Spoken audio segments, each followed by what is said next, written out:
So if we could start with your full name, please. My name is Harre Corre. I am 95 years old. Was born in Boston, Massachusetts, May 1st, 1923. And which branch of the armed services did you serve? I was in the Army and served my time in the Philippines. And which unit were you associated with? I was in the 59th Coast Artillery, Battery C, Battery Wheeler, and on Corregidor. And what was your job for the Coast Artillery? I was on a 12-inch disappearing rifle, which is the shells are 12 inches in diameter and 3.5 feet long, weigh 1,342 pounds. My job on the as a gunner was directing the azimuth direction of the gun during the setup before firing. Great. And what years did you serve from and until? I served from 1941 through 1946. And did you receive any medals during your time of service? Yes, I have them on the wall over there, which you said you wanted to take pictures of later. Mm-hmm. I see 2 Purple Hearts. I see a bronze Well, star. that's my wife made that up and didn't understand the setup for it. But it's 1 Purple Heart and two clusters. That's a total of 3. Okay. But she didn't know that when she gave those medals to set up. She gave it to me as a present on one of our anniversaries. And so she only knew that I had a couple of wounds a couple of times. So she put 2 of them up there. Right. I also see a Bronze Star medal. I have a Bronze Star, yes, and a Purple Heart as well.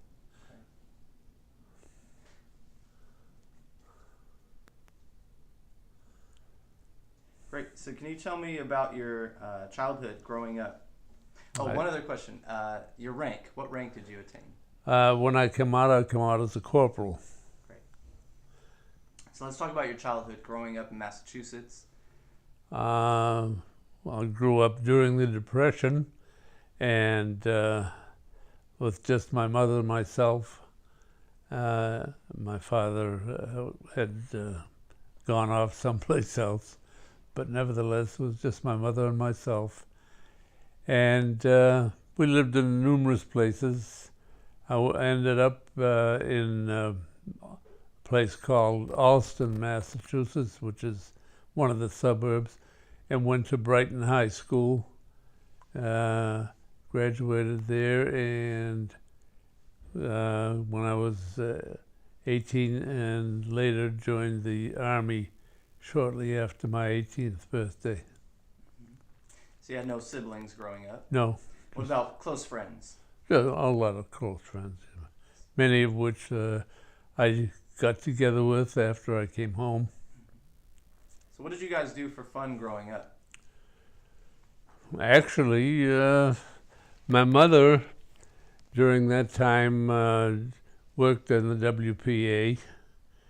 And I remember at 6 years old, I used to sell newspapers on the corner from 6 o'clock in the evening until midnight, so I could help with the income. And at that time, for that week, I used to make about $2.50 a week, and I would give that to my mother, and she gave me a whole 50 cents. And do you remember what age you were at the time? 6 years old. Started working at 6 years old. Yeah. Now, I'm still working. I'm at 95. So, did you guys face many hardships growing up during the Depression, just you and Oh, your mother? yeah. Can you talk about some of the stuff that you... Well, things were very hard at that time. My mother luckily managed to work for the WPA. She worked 6 days a week and 13 hours a day, and she made $13 a week at that time. But at that time, you also have to remember that milk was 5 cents a quart, and so there was, the dollar difference was much different than it is today. But things were pretty rough because we had very little, just what income she and I both made. There was no Social Security or anything at that time. So things were pretty rough. So did you work all throughout your childhood from 6 on, or? Pretty much so, yeah. So what other jobs did you do besides selling newspapers? I worked in grocery stores. I used to sell over the counter. I used to deliver groceries and to homes and things of that nature as I grew older. Went out on my own in a small business, which was fairly lucrative, cleaning windows. I used to get 5 cents a window, and that brought in quite a few bucks a week at that time.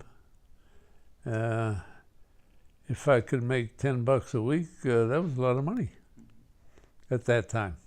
Now, how do you feel that working at a young age, how do you feel that shaped your life for the future? I would say that bringing that type of life probably is what got me through prison camp, as I was a prisoner of war for 3.5 years, and that was pretty rough. I feel that out of about 55,000 men that were in the Philippines at that time, that were all surrendered by our own officers, that maybe about pretty close to 4,000 came back alive, and I was one of them.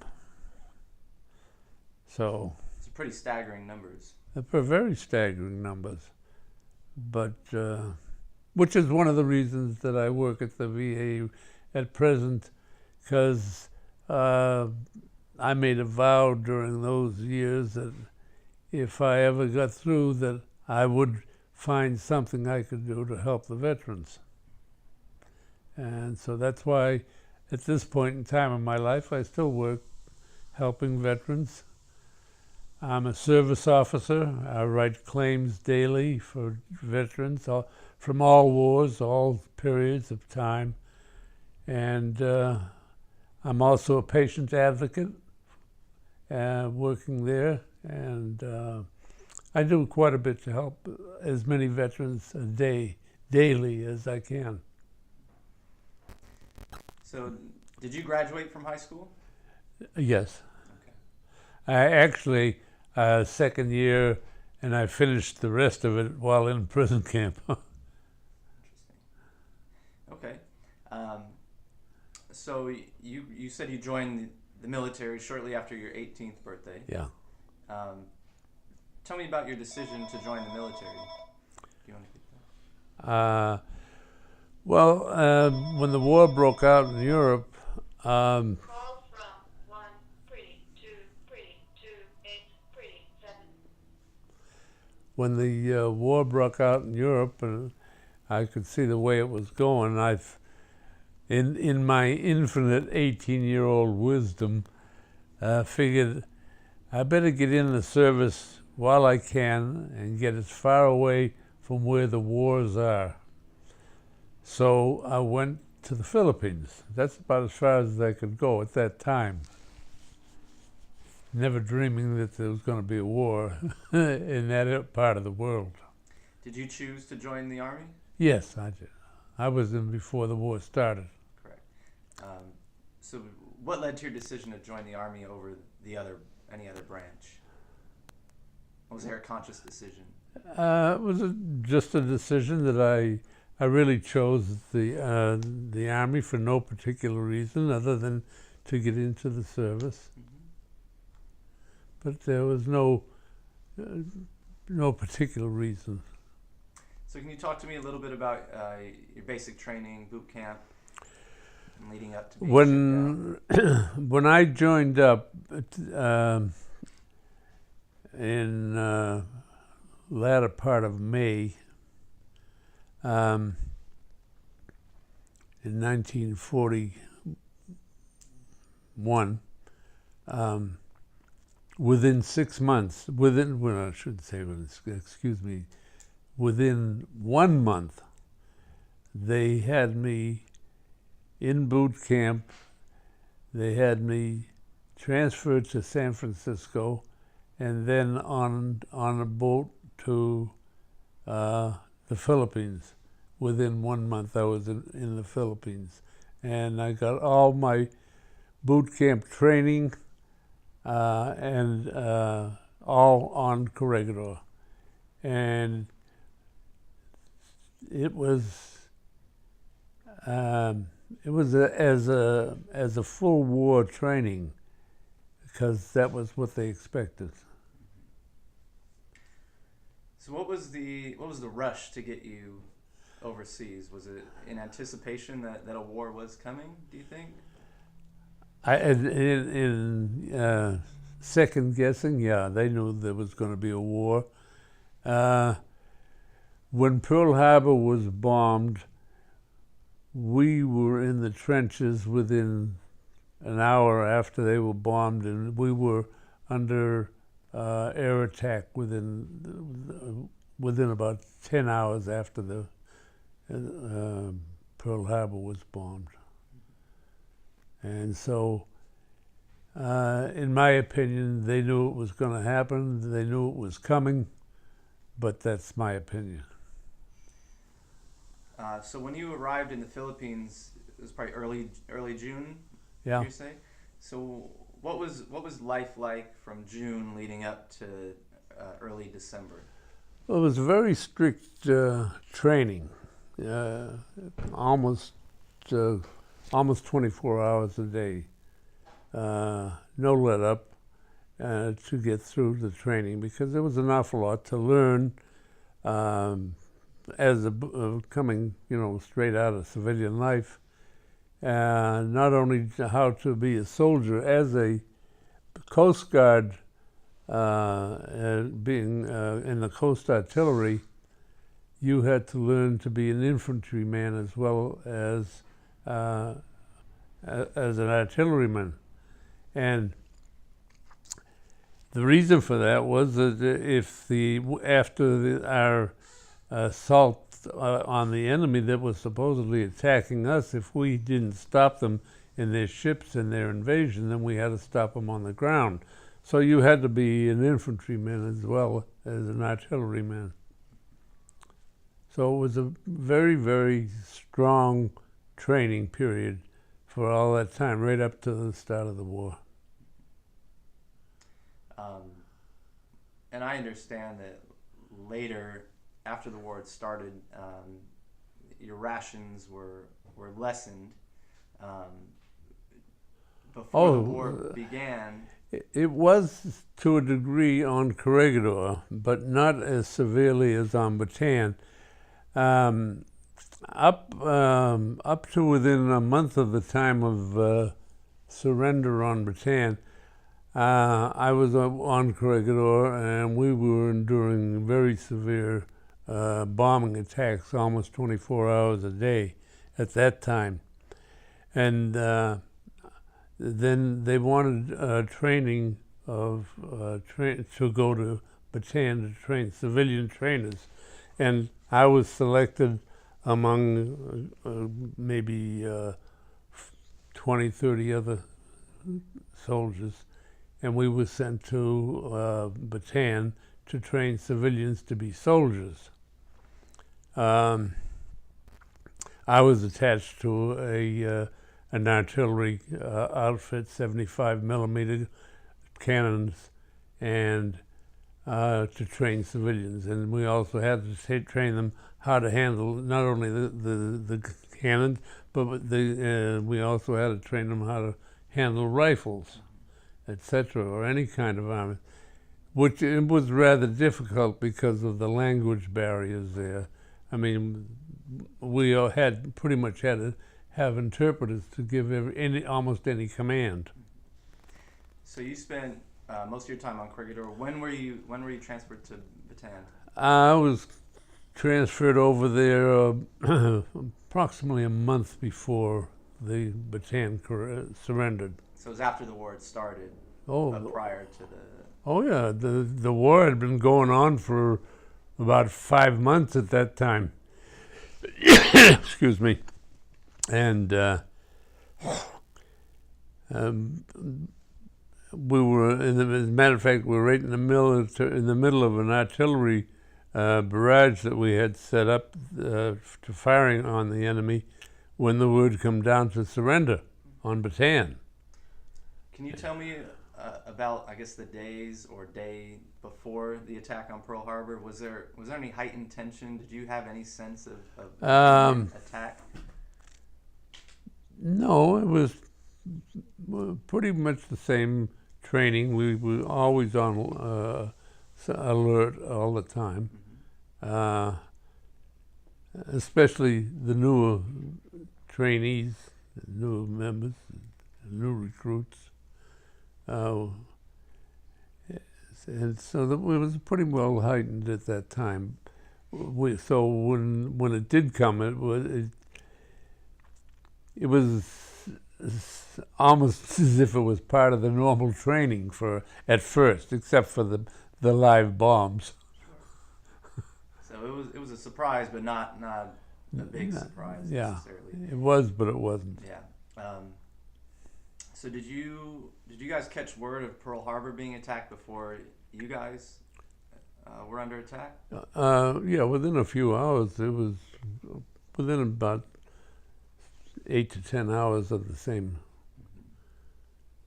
day.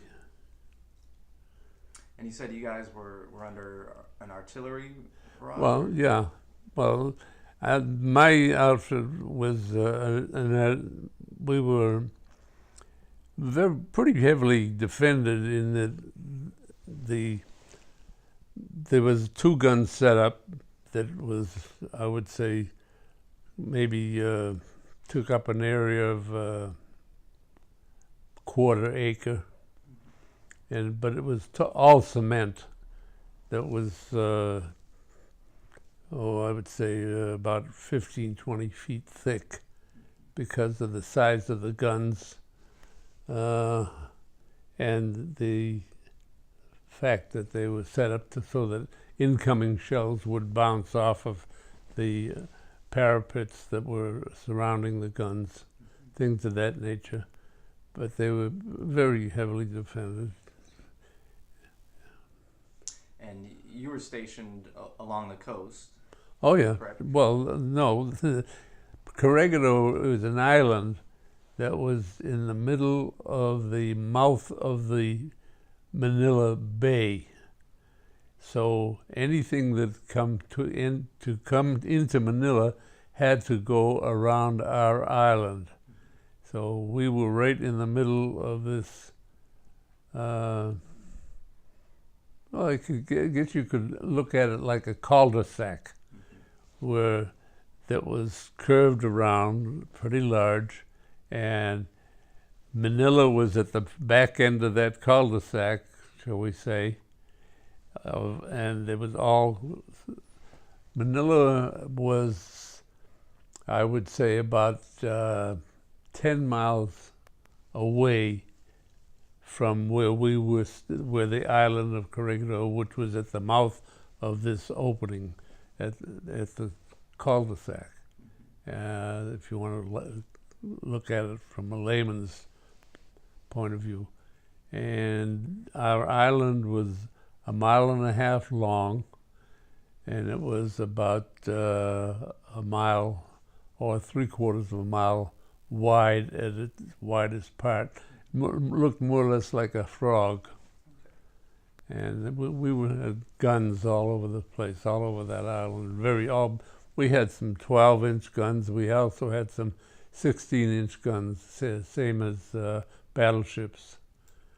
And So were there Japanese troops on the island as well, or were they no. attacking from the water? They only got on the island after Bataan surrendered.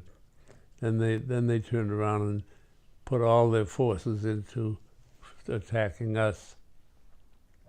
So they were attacking you from the water and from Well, the sky? they were attacking us from the rear of where all of our guns were positioned, permanently positioned, facing the ocean. They came in behind us, same as they did in Singapore. So those guns were ineffective, essentially. They were ineffective to them, other than small artillery, 75 millimeter, 155, 150, and 105 millimeter cannons. So, aside from that, was there any way to fight back? Just with rifles and Right. machine guns and things of that nature. At that time, we didn't have any anti-tank guns, or bazookas as they were called. And there was no airstrip or any. No, well, I don't know how long. We probably fought on the island for maybe 2 to 3 weeks. I don't know how long it was.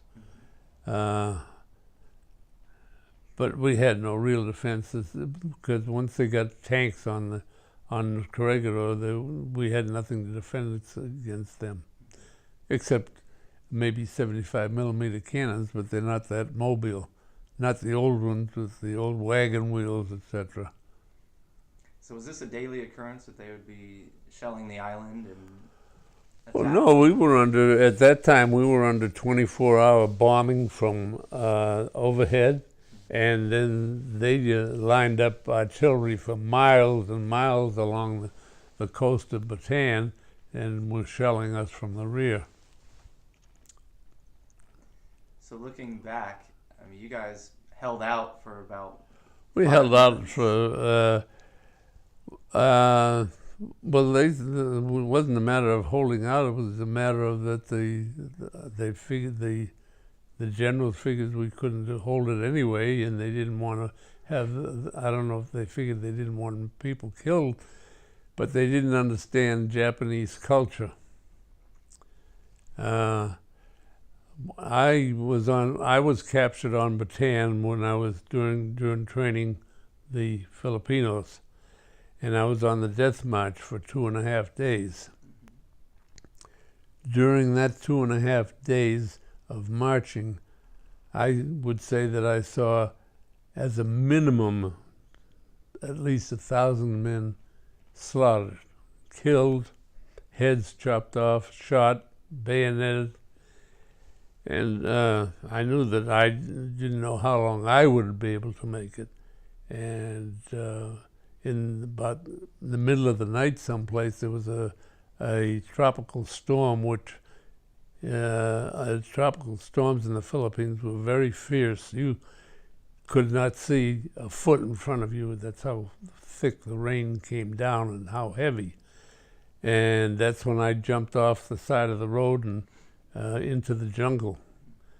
I worked my way back through to the nearest town I could find that was closest to Corregidor, and I built myself a little raft. It was only about maybe a 2-foot square out of anything I could find that would float, because Corregidor was 4 miles off the coast. And then that's what paddled my way back to Corregidor. Took me, I left it, I jumped off as soon as it got dark enough to where I wouldn't be seen. And it took me well into dawn to get across that 4 miles. And I didn't know it at the time, but that was all shark-infested waters. But I guess I was they didn't like me. Lucky. So you ended up on Bataan about a month before the surrender. You Yeah. said? How did you end up on the island? Were you shipped across there? Yeah, oh yeah. We had access across because the enemy wasn't that far down at that when I was shipped over. And you said the troops on Bataan had it a bit worse than the Well, guys. they had it much, much worse. We had maybe, I would say, close to around maybe 15,000 troops, American troops, and there was the 31st Infantry and the 200th military out of New Mexico that had just been shipped over there just about 2 months before To Bataan. to the Philippines, and primarily to Bataan, and that was before the war, and then there was the Philippine Constabulary, which is what I was working with to try to train the Philippine civilians, and I would say that we probably had a force of maybe, we were lucky if we had maybe, between the Philippines and Americans, if we had 80, 90,000 troops, whereas they landed over 120,000 troops. So we were outmaneuvered in the first place, and then when they came in and attacked us, the first thing they did was knock out our complete air force in the Philippines. So we had no air cover. So that we were just under the constant bombardment from the air, as well as artillery, Japanese artillery. So aside from the training on Bataan, you served as an infantryman? Yeah, they made me a second lieutenant in the Philippine Constabulary Army, and from a private. And then when I got back to Corregidor, I went back to private and went back to my outfit. So can you talk about where you were when you got word that Bataan had surrendered? Do you remember specifically that moment? Yeah, orders came through to ceasefire and put down the weapons. And within a matter of hours, the Japanese troops were all around us. And did you guys destroy any of the weaponry? Was there anything of that going on? Well, yeah, we would do everything. We would take the bolts out and throw them away and things of that nature. But as far as the guns were concerned, the only thing you could do would be to try to blow up the shells within the breech of the gun of the cannons. But we were told not to do anything, just lay down the arms. So, at that point in time, it's a lot of confusion, a lot of anger, because we didn't want to surrender. Not because we had any idea of what it would be like, just that as a soldier, you're in the middle of a fight, you're battling your own buddies, people get killed and wounded, etc. It's not a matter, you just don't want to surrender. Might turn that off for a second. Okay. So you're going to tell me about the fighting conditions on Bataan. Well, fighting conditions on Bataan were very bad. While I was on Corregidor, before I left Corregidor, we were down to 2/3 rations a day. On Bataan, because of the conditions and lack of supplies and everything, everybody that I knew of was down to 1/3 rations a day, which meant the guys were pretty hungry, and weak. Because of that, we ate anything that was there, from snakes to any of the animals that got killed, such as the mules that were used for hauling guns and things of that nature. If they were wounded or got killed or died, well, even if they got wounded, there was there was nobody to take care of them anyway. So we killed them and would use them for food. And so in most conditions, the food was extremely rare. And as I said, military rations were down to 1/3 there. As you went across the land, if there was anything to be eaten, you got it and took it and you ate it, and you conserved as much as you could because you didn't know where the next one was coming from. So that was the condition of the men. Aside from malaria and dysentery and everything, because of the conditions that the men were in, the weakness, the lack of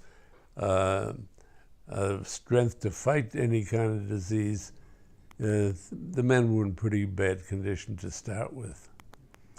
So that was the fighting condition of even the Filipinos soldiers, who knew more about the land than we as Americans or foreigners knew about it, but we learned quickly. And what about water supply? Water supplies, you drank what was there and try to make sure that it was clean. That was something that is instilled into the Army anyway. And so you're very careful with water, and you always, our supply of pills for water was pretty good. So we didn't have too much trouble with water until we were stripped on the death march. So we didn't have canteens, we didn't have any way to get water, and that's where a lot of men got killed. They would, if they saw water on the side of the road, it didn't make any difference the condition of the water. The temperatures during the march were extreme, averaging, I would say, a minimum of 110 degrees daily, and with very high humidity. So therefore, those conditions, the men were just crazy for water. And that's when they would jump over to the side of the road and try to get it. And that was when a lot of them were killed. They were bayoneted. They had their heads chopped off. They were shot. It was just pure slaughter, massacre. And seeing that daily for the time that I was there was enough. When I say I saw at least 1,000. I think that's pretty conservative. And aside from needing to get out of there, or feeling that you weren't going to last long yourself, how did that make you feel, seeing your comrades being killed left and right? It's a feeling of total despair, because you can't fight back. You haven't got the weapons. All the weapons are gone. Anything defense that you have for defense means you're going to die.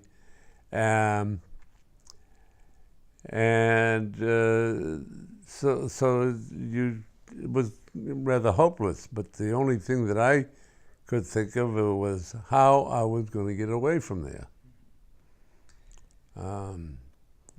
The death march, there were a total of 18,000 men killed on the death march, which lasted 6 days. Now, Can you talk about your initial interaction with the Japanese troops after the surrender and when they came to strip you guys and search you? And Well, the initial is these were Japanese soldiers that we found out later were seasoned soldiers. They had been fought all through Singapore. They were soldiers that were very angry at us because we killed a lot of their people, which is normal. They were the ones with the guns. We didn't have any because we laid them all down. And if they found anybody that didn't put their gun down, they killed them right then and there, shot him. If a guy had tried to hide a pistol or something on his body, they shot him right then and there, which was a different concept of fighting to us. Fighting an enemy that's shooting at you is a different story. But out-and-out murder is also not to our nature. Even though we'd seen a lot of men die and so forth, it's just not part of your nature, not the way we were brought up. And that was, in my mind, I think, a fault of the armed services. They should teach the men as much as possible about the country that they're going into. Because even in peacetime, we offended the Filipinos because in many little ways that we didn't know because we didn't know the customs. Not intentionally, just that we didn't know the customs. So right off the bat, they don't, they find fault with you, aside from the fact that you're in their country. so it was made clear pretty quickly. They very quickly. And as a matter of fact, one of the things that they did is they singled out the Philippine Scouts, which were part of the American Army. They were considered American soldiers. And they were excellent soldiers, some of the best soldiers I've ever seen in my life. But the Japanese really went after them because anytime they came up against a Philippine Scout outfit, they lost, and they were after them. So if they saw a man that had anything that looked like a Philippine Scout piece of a uniform, even shoes, he got shot, bayoneted, got his head chopped off. And they didn't go after him one at a time. They may go after him 3 or 4 or 5 men at a time after one and just slaughter them, tear them up, cut them to pieces. They hated them. Now, were you guys after you were searched and were you marched to a main road? Yeah, just took us to the middle of the road, and then we were given to understand. It took us a very short while to understand this is where you stay and you don't move. And that included if you had a urinator or whatever, you did it right there. Now, how many Japanese soldiers were there compared to American soldiers? I would say it was at least 5 to 1. 5 Japanese to 1 American? Yeah. So you guys were even heavily outnumbered. Oh, yeah, we were from the beginning. Yeah. We were lucky to hold them off as long as we did, which was the other, the Japanese soldier himself didn't know it, but the upper echelon Japanese were very mad about it because we had upset their whole military schedule for the Asiatic portion of the war. If they had taken the Philippines sooner, then they could have moved on down further and taken Australia, etc. So probably didn't realize it at the time, but it was. Well, we as soldiers didn't realize that. Our upper echelon generals, etc., knew what was going on, and that's what they were doing. We were fighting a holding battle. But the average soldier on the ground, you don't know from that. You know, all he knows is the guy is shooting at him, kill him before he kills you. Now, did you talk to any of your comrades about escaping, the idea or the thought of escaping, or was that solely on you? The only thought you had was at the moment was survival. Period. On your own and everything else. Like you say, you asked me in the beginning, did my life as going up through the Depression help me as a prisoner? And the answer is definitely. And as a matter of fact, we found that during the course of all our prison time, that the people that succeeded and came through were people that lived during the Depression as children. You learned as a child during the Depression that if you wanted something, you had to get it yourself.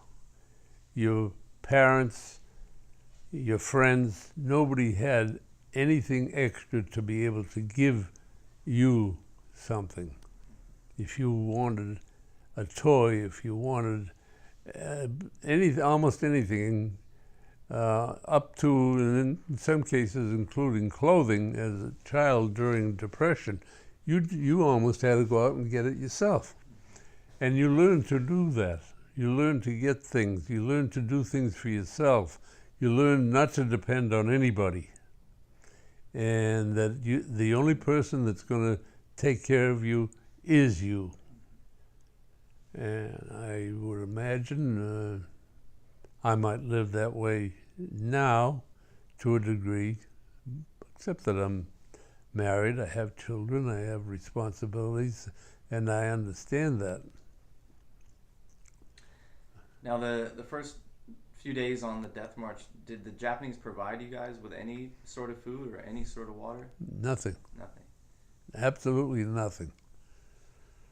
So you guys had been on third rations.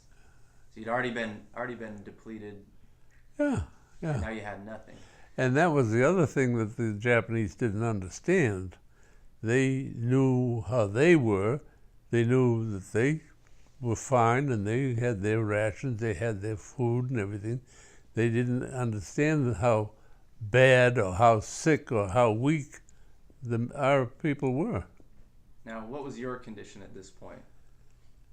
I don't know. Honestly, I can't tell you right now. All I know is that when I got released at the end of the war, I weighed 97 pounds. So, and that was working in the coal mines in Japan. Now, how far did they march you those first 2 days? I couldn't tell you. I know that the total march was only 65 miles. That was the figure that I learned later. I didn't know where we were going, where they were marching us, or anything. From another gentleman that I spoke with, that he was a member of the march as well. He told me that for him, they'd march them only a few hours a day, and then they'd be forced to stand in the hot sun for a few hours as well. Did you experience any of that yourself? I can't honestly say that I can remember that. I know that it seemed to me we were moving constantly. I'm sure that the lines stopped at various points, but we never were allowed to go off the road, period. I mean, even if you had a bowel movement or anything, you did it right there, and then that was it. You didn't go off the road, you didn't get out of line. And like I said, if anybody saw water and they would run over it, they got shot and bayoneted right then and there. So you learned, no. You learn quite quickly when it comes to your life. Unfortunately, at the expense of somebody else's. At the expense of somebody else, definitely, definitely. You learned, like I said, as during the Depression, you're number one. And there were a lot of guys that were wounded that we would try to help, but after a while, you don't have the strength to carry a guy. You barely got enough strength to move your legs. And under those hot conditions, the Philippines it's the tropics, it's hot, and there's nothing you can do about it. And you mentioned earlier that your mindset from that point on is focused on survival. Strictly, you're in survival mode, period. So are you thinking even beyond the next day? Are you thinking in that You moment? think Right then? you think of the moment, and like when I finally got away and got into the jungle, I had to figure out where I was, which direction I wanted to go to, and anything that I could find to eat. And I ate anything. I don't care if it moved, flew, crawled, or what it was. I ate it.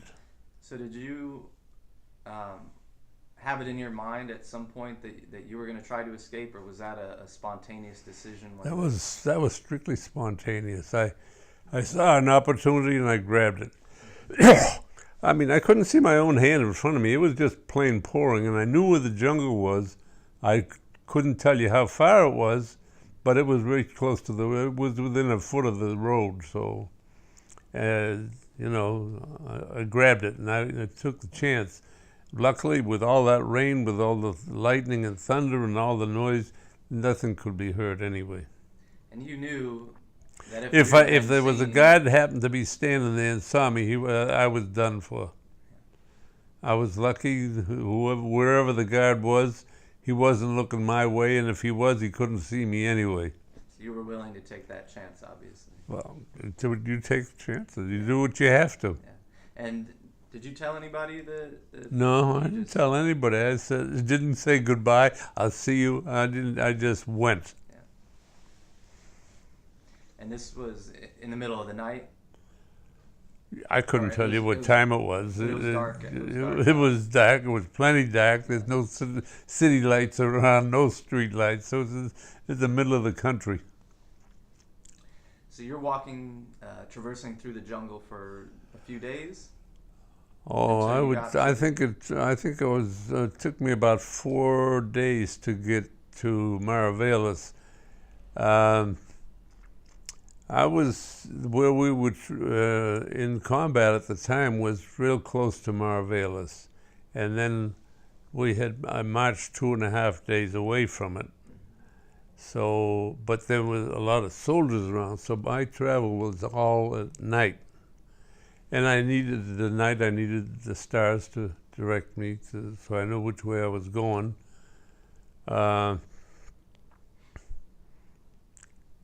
And at night, that can be pretty rough in the jungle, especially in the tropical jungle, because you don't see much of the sky. So, and there were Japanese troops around too, so I had to be extremely careful.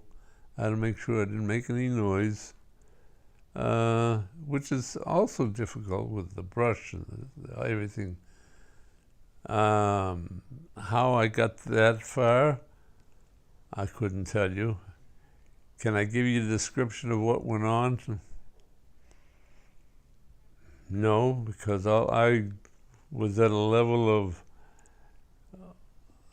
my senses was so heightened with my surroundings and everything and also I had to find food during the day, and I had to be careful not to be seen. I was in another world. It was complete isolation, and one goal in mind was to find Maravelis, find the ocean. Do you remember what you found to eat over those few days?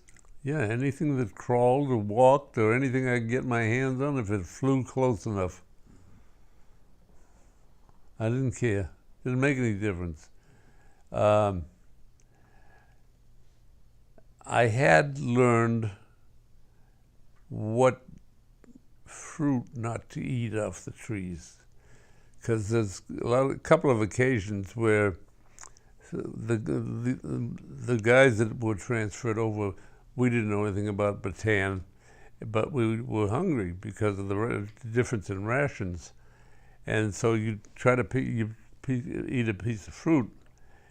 Like a couple of the guys took some of the fruit. They had such terrible cases of diarrhea that they just couldn't move. They were just out.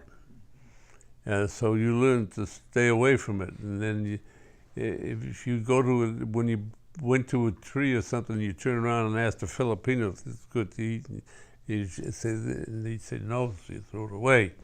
You learned real quick. You'd be surprised what happens to the mind and the body under stress, whether it's the stress of battle or the stress of hunger or anything like that, and especially when you got a guy that's got a bayonet is ready to stick up your ass. And he wants to. Just looking for a reason. He's looking for an excuse. Now, can you describe the age of the Japanese troops? Were they? I couldn't. They were the same as us. Some of them were young, some of them were older. Some of these guys, their whole life had been in the army, just like our people. Did you encounter any that were pleasant to you at all, or were they all sort of vicious? When we were away from them, the soldiers, like in prison camp, working with some of the civilians, they were, it was a different mentality. But they were also mindful of the fact that we were prisoners and we were Americans, and that we had killed a lot of their soldiers. So they, just like one of the things that I learned, and I learned the hard way after the war, and it took me years, was not to hate the Japanese as much as I did, because I realized that, hey, a soldier is a soldier, no matter what country he's from. He is fighting for his country like I'm fighting for mine. So as far as he's concerned, he's right. As far as I'm concerned, I'm right. And he's shooting at me, and I'm sure as hell going to make sure that I get him before he gets me. But a soldier is a soldier, no matter what country he's from. So don't go blaming the soldiers. You're obeying orders if you're any kind of a soldier, no matter what your politics are or what it is. And on the battlefield, there's no place for politics. So after going through the jungle, you made it to the coast, and now you're finding items to construct a raft. Yeah, I did, and I did make a lot of wood around, pieces of wood that I could find that were small enough, not big enough, not so big that I couldn't push it. So I made I would say, as I can remember, something about this size. And there was a lot of wire around from communications. A lot of it laying around. Evidently, they'd had some contacts and fighting in that area. So I used a lot of that wire that I could pick up. It was plenty of it around. Anything that I could find that would float, that was hold me up, keep me, because I couldn't swim that far.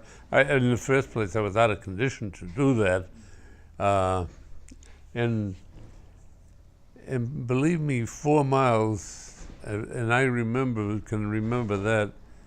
That was the longest 4 miles I've ever been gone, because the water coming in, there seemed to be a lot of different tides in the water, some going out, some coming in. So I'd be going one, and all of a sudden I'd look and I've drifted way off, and I'd have to go back, pushing against the tide until I got out of that one and get into the next one, and it was going the other way, and so I was in constant battle with the water. Surprising how many different sections of water moves differently. But you learn that in a hurry too. When you find, I'm supposed to be over there, how come I'm over here? Hello, dear. It says Williams Riptide. Hello. In actual distance, it was a lot. In actual distance, it was a lot longer than 4 miles. Actually, it was. It really was, and because I kept going, back and forth every time I turn around. I'm saying, I'm supposed to be over there. How the hell am I over here? And so then I'd have to start going over that way and try to go forward at the same time.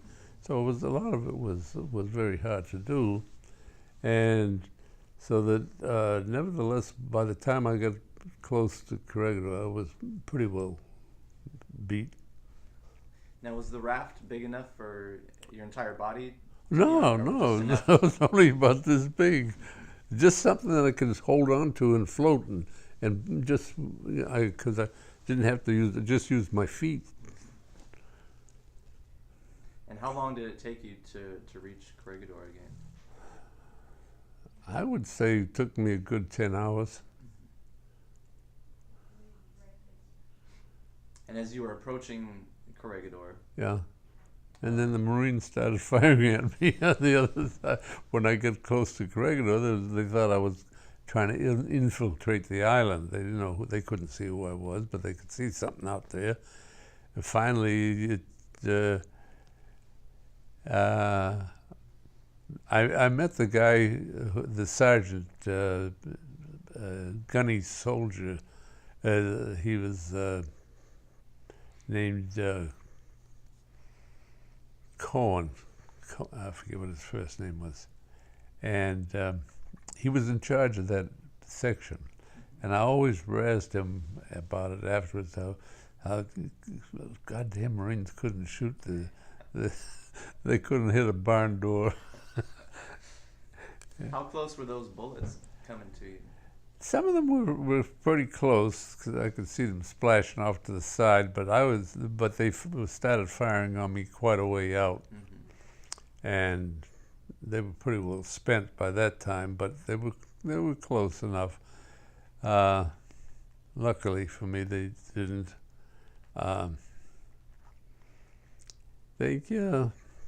But I always razzed this guy. Were you trying to indicate to them at all that you were? Oh yeah, I would wave at them and so forth, and finally someone must have realized that I wasn't. I'm sure there's other guys that swam across there, but I don't know. And I've heard of other guys that have swam across, but I don't know if they made it or not, or how many made it, And you mentioned that the waters there were pretty well shark infested. Yeah, they were. But you didn't. I didn't know that at the time, and I don't know if any of them got caught by a shark or anything. Let me ask you this: would it have mattered if you had known that ahead of time? I don't know. I guess I would have taken my chances anyway. I mean, I could see, I knew what was happening one way. You don't know what's going to happen ahead of you the other way. Yeah. So once you landed back on Corregidor, did you explain to the guys there what had happened? Yeah, they didn't believe me. They didn't believe you. No.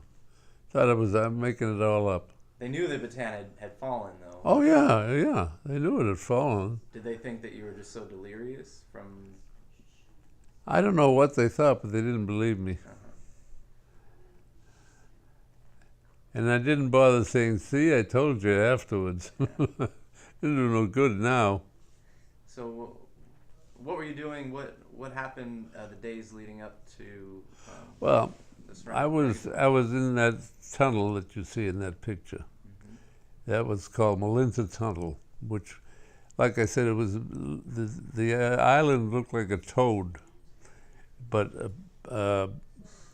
it had a big hill in the middle of it, and what the Army had done is they tunneled through that hill so that they could go directly from one end of the island to the other. But they went into this, well, it was almost a mountain. It was pretty high. I would say it's probably a few thousand feet. Anyway, they had tunneled, they had offices in there, they had the hospital in there, the military hospital was in there, and also had supplies in there and ammunition and a lot of things in there. So it had a lot of tunnels with access tunnels off of the main tunnel. So did you spend a few days recuperating and regaining strength after you? After I got there, Yeah. I went back to my outfit up on top, and they fed me. Some of the guys gave me up some of their rations, which was good, because they could see how bad I was. And of course, that swim didn't help any. But no, as a matter of fact, my commanding officer, he at the time, he took me off duty right off the bat. He says, "You stay down here. You don't." So I was way down underneath. I was probably about 30, 40 feet underground in my bunk, and I didn't get out of it except to go to the bathroom and eat and so forth. Now, did it frustrate you that nobody believed what you had witnessed? Yeah, well, it did at the time, because they said, "Well, no, nobody does things like that." I mean, what are you talking about? You're crazy. You're making this up and stuff like that. They found out soon enough. So after a while, you stop. It's just like most of the soldiers come back that have been in combat, and their families say, "Well, he doesn't say anything. He never talks about the war. He always switches it off. He never tells us anything." Because you can't tell them what combat's like, what it's like to see people getting killed, blown up, or body parts and things like that.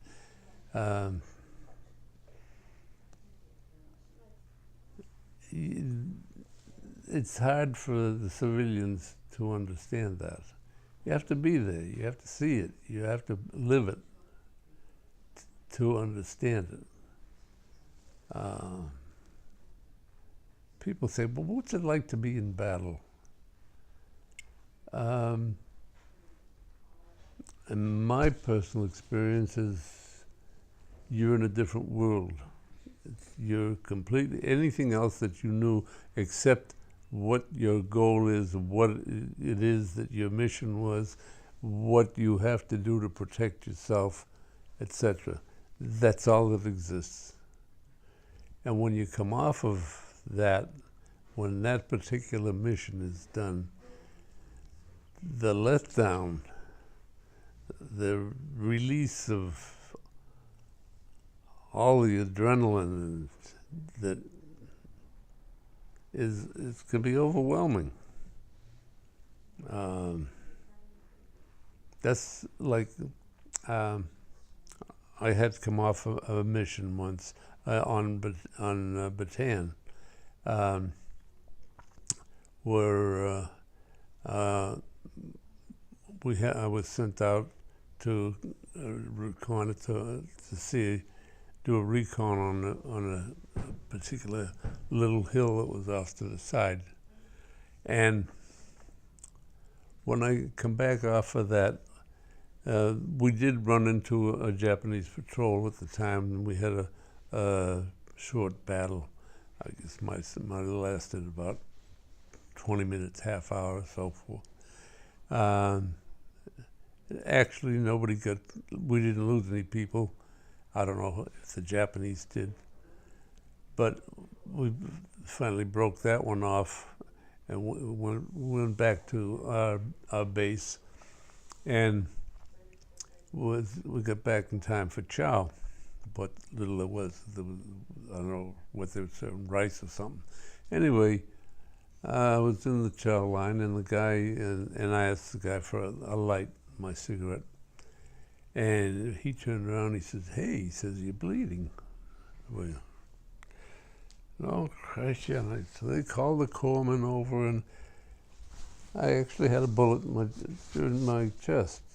So he come over and he looked and he yanked it out. It was a spent bullet. It was right at the end of the flight. Well, I guess my adrenaline and everything was so high, I couldn't feel anything. Didn't even know I had it. If he hadn't turned around and told me, I'd still be bleeding. And after he pulled it out, then that's when it hurt. And he just went over, he just plucked it out. You know, it was a Japanese bullet.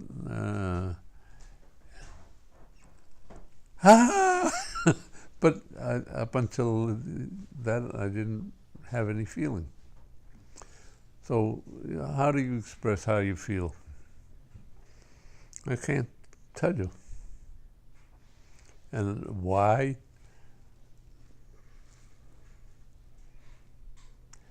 It's not easy to tell people what you've seen and why it occurred and what it was like. So that's why most soldiers don't talk. I've had a number of interviews like this here, and I've told my story to a lot of schools, children, different organizations and things. So I'm pretty well I can think of things in a different light, just like I pretty much come to a conclusion on what a soldier is. So I don't know what else to tell you. So Corregidor surrendered about a month after Bataan? Yeah. Is that correct? Yeah. So what was life like back on Corregidor before? Well, when Bataan surrendered, then the Japanese put all their forces, turned all to Corregidor. They had been under 24-hour bombing. I mean, it was just round the clock. Didn't stop, period. They just had flight after flight after flight. Our anti-aircraft artillery did not stop firing. I don't know how the hell those guys lived, but they were going 24 hours a day. I don't know how the guns even held up. I'm sure they must have had to do something to, because the batteries usually consist of 4 guns, and we had 2 batteries behind our emplacement, 12-inch gun emplacement, and these guys were going all the time, 24 hours a day, just constantly. Bombing. You never knew how to get it. It was almost like rain. As well as then they had turned their artillery on us from the back. So that was bad too. It wasn't as bad up where we were because we were facing the ocean and they were firing back at us. It was when they started doing landing to try to invade the island. That's when we left our positions and turned to infantry, and that's how I ended up getting captured down at Melinta Tunnel. So that was pretty rough there for a while. We lost quite a few men on that, when the Japanese were trying to land on the island. And then that turned out to be a 24-hour invasion type of thing. It just didn't stop. It kept going till they overwhelmed us, more or less. So was the surrender of Corregidor essentially a result of their land invasion? Yeah. And how long did you spend on Corregidor before you were? They kept, if I remember correctly, they kept me on the group that I was with for 2 weeks, and then took us into Manila and marched us through the town of Manila, or the city of Manila, and they made the Filipinos line up to see us, to show them that the Japanese conquerors had overwhelmed the weak Americans, and so forth. And did you experience any Japanese propaganda while on Corregidor before the surrender? Was there any? The only one I can remember is, well, I don't even remember that picture. You don't remember that picture? I didn't know anything about it until Bill brought it in and showed it to us at this meeting. Oh, not until...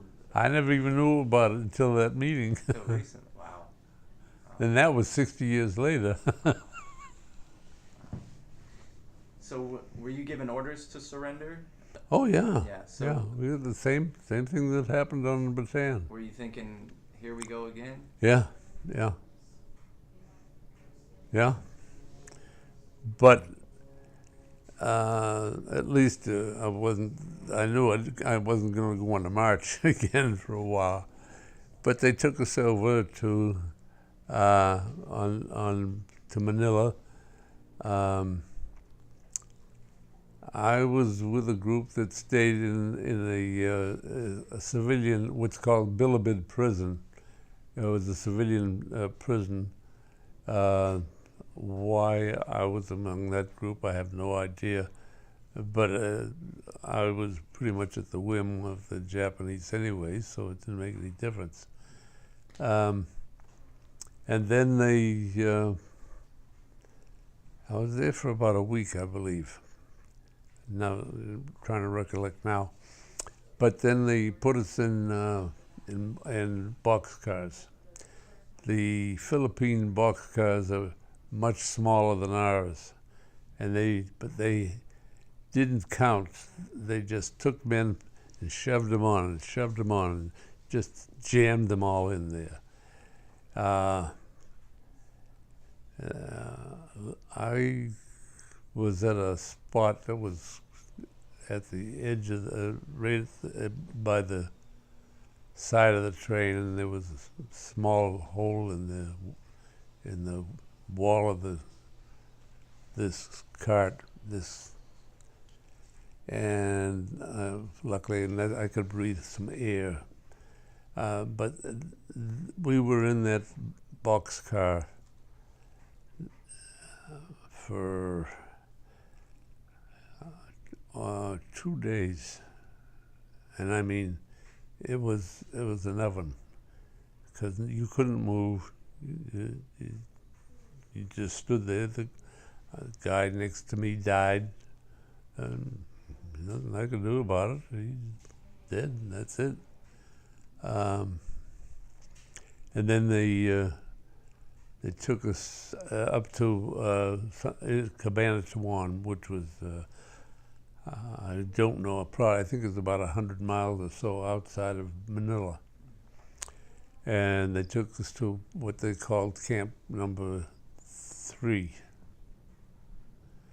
And that was the men from Corregidor.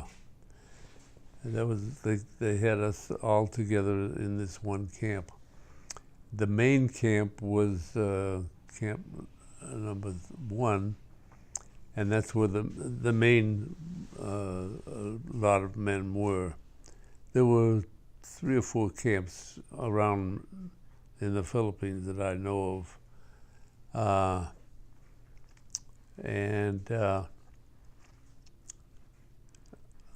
I was in that camp for about, I'd say maybe 3 or 4 months, and then I contracted diphtheria, which happens to be a very contagious disease. We had a couple of doctors in the camp there, American, and they said, they told them that I had diphtheria, and the only thing they cured for it had to be some sort of serum. So they asked the Japanese if they had any, and the Japanese doctor gave my captain this serum, and then he's the one that gave me the shot in the arm, and then they moved me out of there because the Japanese did not want that diphtheria go through the camp because of their own soldiers. So they took me out and brought me down to Camp Number 1. Can I ask you what the effects of diphtheria are? Huh? What are the effects of diphtheria? You can't, breathing is one thing. The other is I ended up as what they call drop foot. Complete loss of the control of the foot when you're walking. You just walk and it just drops. You have no control over it. That was the after effects of it. I don't know about the effects of it during it because of the shot. I lived through it, so I don't know what other people how it affects them. But I know one of the problems I had was breathing.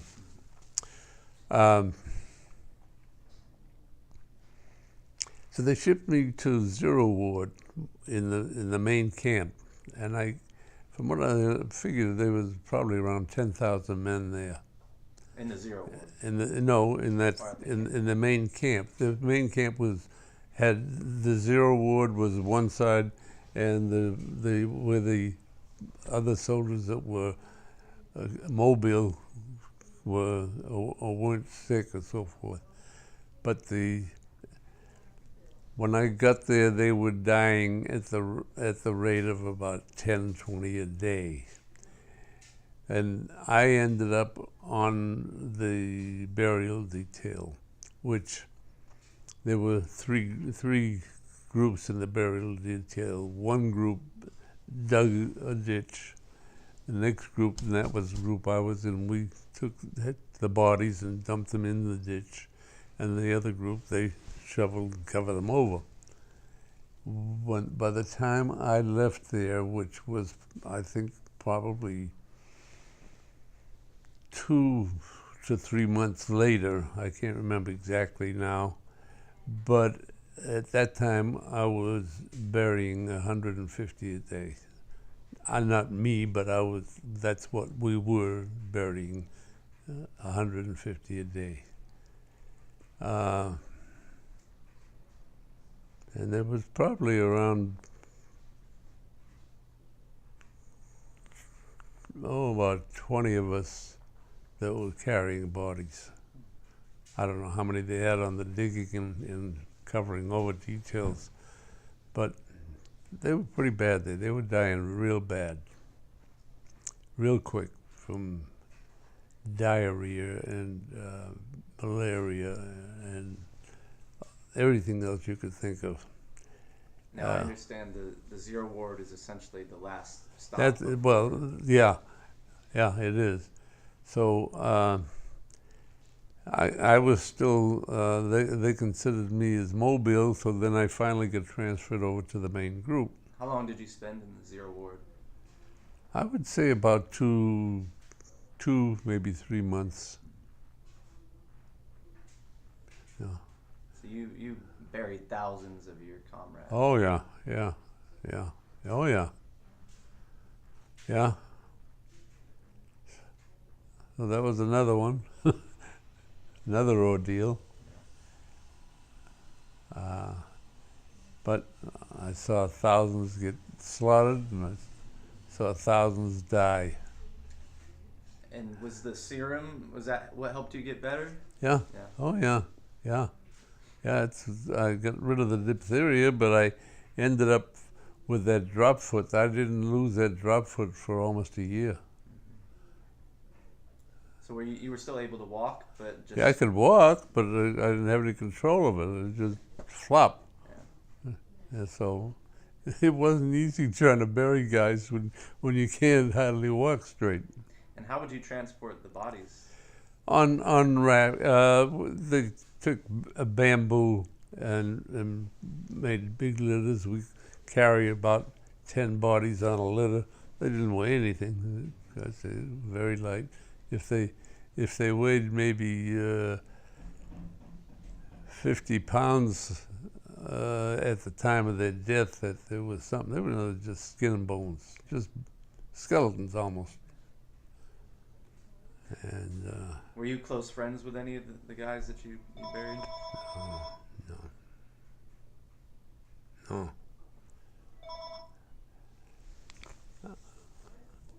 And then eventually you made it back to the main camp? They transferred me over to the main camp. But you did a lot of things. You talk about how to survive. In the camp, at both sides of the camp, in every camp we were in, every morning and every evening you had roll call. Now, what we would do is, if anybody died, we left them in the barracks, and we counted them in during the roll call. Then, when you went for meals and all you got was a cup of rice a day, somebody went and got their ration. So if there was 2 or 3 or 4 guys during the day that died, that was good, because that was 3, 4, or 5, whatever it was, rations that you split up among the remaining guys. That's one way you make up for food. Then there was another situation. They had all the latrines, and there were quite a few of them around, were all open pit latrines. And the flies that grew up in all that crap eventually inundated the camp. I mean, you could not eat without eating like this here. You had to that's the only way you could eat. And it got so bad that even the Japanese, they knew that a lot of their soldiers were starting to get sick because the flies are coming out of all the latrines. And there's a lot of disease there, believe me.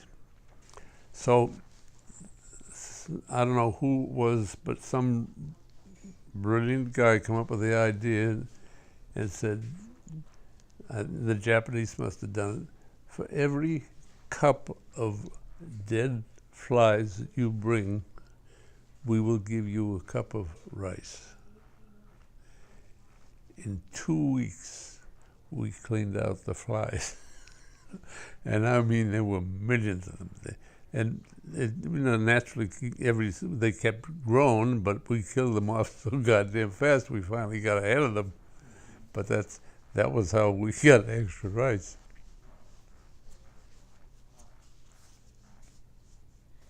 And aside from rice, there's nothing else that you That's were all given? we had was rice. Was water available to you? Yeah, that was water. Clean water. Huh? Clean water.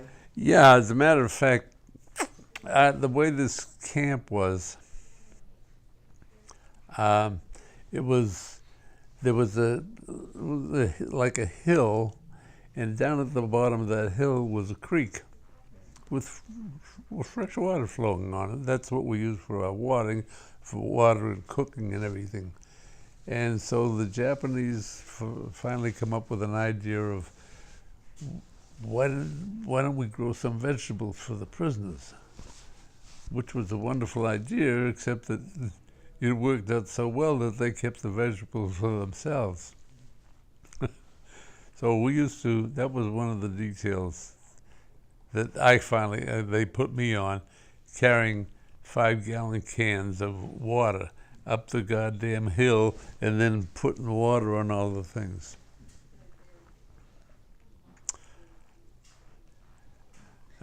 Now, let me ask you, how were killing a fly is not easy, an individual, but you said there were millions there. Were there some creative ways, or was it just you could just reach out and grab them? We'd make like we'd take a piece of wood or something, anything we could with a handle and kill them like a fly swatter. But there were so many, you just hit anything and you kill flies. They weren't millions. There was trillions of these goddamn flies. I mean, they were so bad. Oh, it was really bad. In fact, I won't allow a fly in the house. Even now, I hate them. Hate them. Must have been torturous to live with them. Yeah, it was. It really was. So that was a brilliant idea. I don't know who came up with it, but whether it was Japanese, they should have given them a medal because but everybody's going around, wow, filling up these cups and they're trundling over. I'll have my rice now.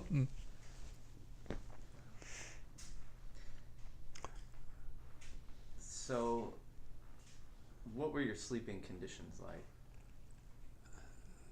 Well, this camps that we were in, they were originally Philippine Army barracks, and they were nothing more than bamboo buildings that were about as wide as this living room, and they were maybe 50 feet long, something like that, with thatched roofs and an aisle down the middle, and the rest of it was bamboo bunk, not bunks, but a bamboo like a shelf. And that was your bed. That was it. They didn't give us any mattresses, by the way, or blankets. It doesn't surprise me. Really, that's shocking. Well, considering considering what you've told me so far. No, they didn't give us even in the during the rainy season, which can be kind of chilly, especially at night if it's raining and it's pouring out there, and there's tropical storms, windy. They didn't give you blankets or anything. Now, I thought it was very unconscionable of them. Now, the brutalities that you described during the death march, did those same things occur in the prison camp? Oh yeah, not the bayoneting. No, not the bayoneting.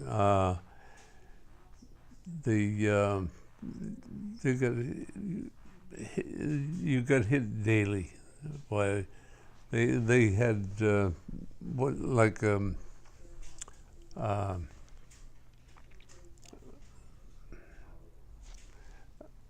an axe handle. They walked around with those kind of things, and anytime if you got too close to them, you got within range, you got walloped. For no reason. For no reason. Yeah, you were an American, and if you were a redhead, worse. They hated redheads. I don't know why, but they hated redheads. There was two or three redhead guys, and they lived a life of misery. Constantly, they were always hit, always banged, always kicked. I don't know why. Now, were there things that you guys would do to help boost morale or to sort of keep hope? No. Well, we did a lot of things. Like I said, I got a lot of education. We had a lot of guys that were, a lot of the officers were college graduates, and so they would teach us math and English, things like that. Because you mentioned that you finished your schooling, and you mentioned earlier that you finished. Well, I did. I got the rest of my schooling there.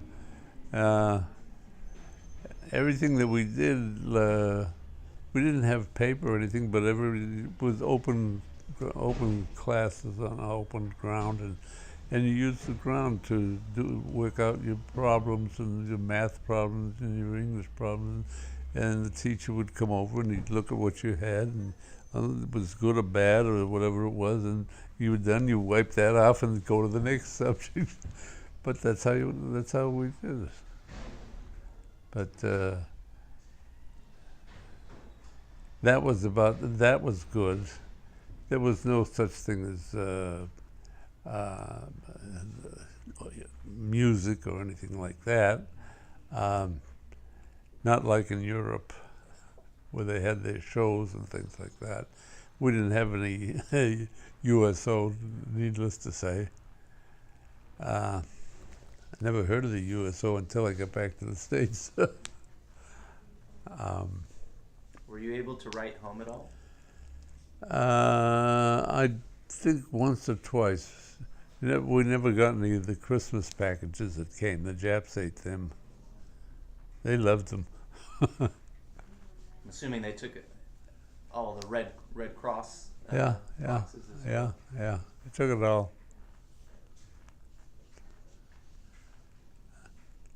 I would imagine they had their propaganda pictures of showing the states that they were feeding the men all this crap.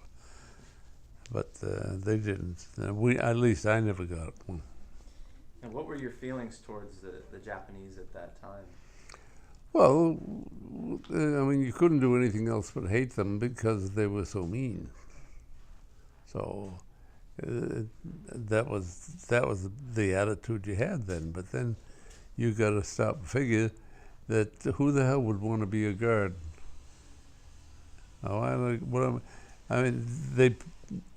I'm sure a lot of them were guys that were either recuperating from sickness or whatever they were.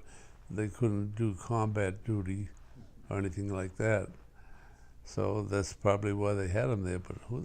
But I wouldn't want guard duty. I hated doing guard duty when I was during regular time. And did you have to learn to speak any Japanese? No, but you did anyway. You learned some. You always do. You always pick up something. You listen to them all day long, and eventually you know. Well, you were like working in the coal mine. You learned something you had to learn, because you had to drill the walls, coal walls, and you had to put dynamite in it. You had to blow the walls. You had to put up support beams and so forth. And they taught us how to do that. So you eventually learned what the different tools were that I can't remember now. You learned, like, you had to go to the bathroom, I gotta go benjo. Okay. Things of that nature. You have to learn it. It comes after a while. You learn what a pick and a shovel is, and the dynamite, and how long the sticks are supposed to be, and how to measure timber and so forth. How to use their tools. they don't saw like we do. They saw backwards, and a lot of different things. So, we're talking about camp number 1 still that you were in? Yeah. Did you spend your entire time as a prisoner there, or had you been? No. I spent 2 years in the Philippines, Mm-hmm. and then I spent a year and a half in Japan. And is that when you started working in the? That's when they took us over. It took almost 2 months trip on the rustiest piece of shit I've ever seen in my life. I don't know how it went, how it moved. It didn't have any stabilizers. It didn't have any gyros in it. I mean, the slightest wave just rocked it, and they took 500 of us over there, and we lost a lot of men on those ships because of our own submarines, and planes shot them and blew them up and things. We lost a lot of men on those ships, but they took them over, and it took over 2 months. I know that we stayed in what's Taiwan now. It was Formosa, and we stayed there for 2 weeks for some reason. I don't know why, but but the men were put down in a hold. Now this ship was used originally to bring horses and mules to wherever the soldiers were. They never cleaned it out. It was nothing but mule shit, urine, dried urine, and all. That's where they put the guys. They didn't clean it out. They didn't wash it out. They didn't. That's where they were for 2 months, in that hole. For some reason, don't ask me why, they picked me out for the water detail and the shit detail. What I had to do is I had to lower buckets down in there of water, and also I had to pull up buckets of shit and dump it over the side. Best duty I ever had, as far as that's concerned. And I didn't care, like we would go through storms, I would be up on top deck and I would tie myself down on the whole top, and so that I didn't get washed overboard. But I didn't go down in that hole. And we'd have to cover over the hole so none of the water went in during storms. And then as soon as we could, and when we opened that up, it was terrible. Ugh. It was the stink, the odor, the heat, that come out of that hole when you opened it up was beyond belief. Having that duty, Huh? having that duty, the water duty, and Oh, that was the best thing in the world. because you never had to go down below. I didn't have to go down there, but I had to pull up all them goddamn cans of shit and urine and what? Oh, hey, it was better than being down there. Now, these ships is, I guess, what they referred to as hell ships. That's what they call hell ships. He said it was about a 2-month journey from the Philippines to Japan, Yeah, and still just being fed just rice, just rice. just rice.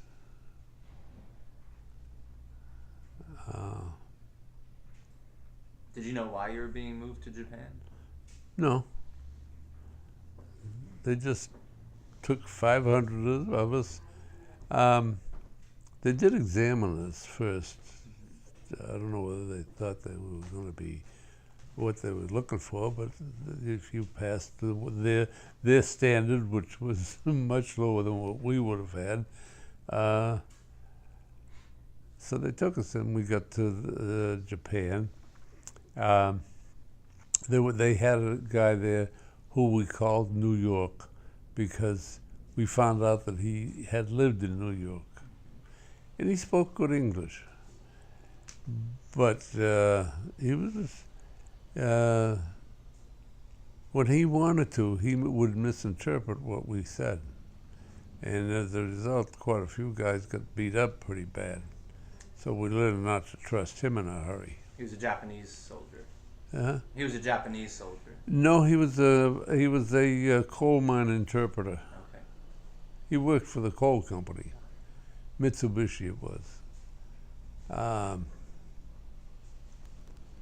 And so we learned not to trust him too much in a hurry. After the first two or three guys got beat up. And other than that, that was the only one, the interpreter that we had. That was, but that we were put on shift, different groups. The group I was on, we were the ones that would dig the coal out. They had two other groups. One of the other groups would put it was the maintenance group, and they would put in these long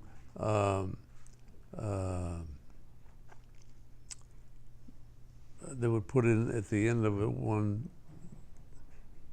They had these metal. I don't know what they could call them, but anyway, it had a big chain. The chains, the links were about this big each.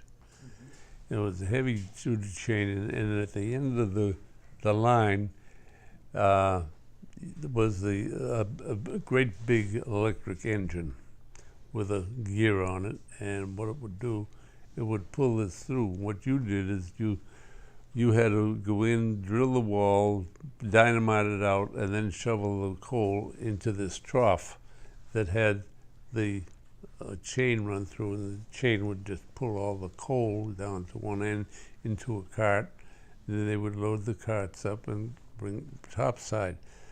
The problem was that they put us in coal mines that were condemned. These coal mines were on the edge of the ocean, and they went down under the ocean for miles. We worked, the one that I was on, I worked on for a year and a half, was level 5. All the levels below that were all filled in. Water had all seeped in, and that was the problem, because it kept having cave-ins and so forth. So we would go down there, and then I was in the group with digging the coal. They had another group that did the maintenance of putting in the troughs with the engines and so forth. And they had another group after that would drill the ceilings behind us where we were digging the coal as we went forward. They would drill into the ceilings and then dynamite the ceiling to take the pressure off behind us. Then they would take all those rocks and everything that come down, and they would build these so-called supports, and they were like one solid wall of brick that was following us as we went ahead. The only problem, what we would do, or our men would do, is they would build the hollow ones. They wouldn't fill them all in, so that eventually they would collapse, and they would collapse quicker, which would cause more cave-ins, which would prevent us from getting down there.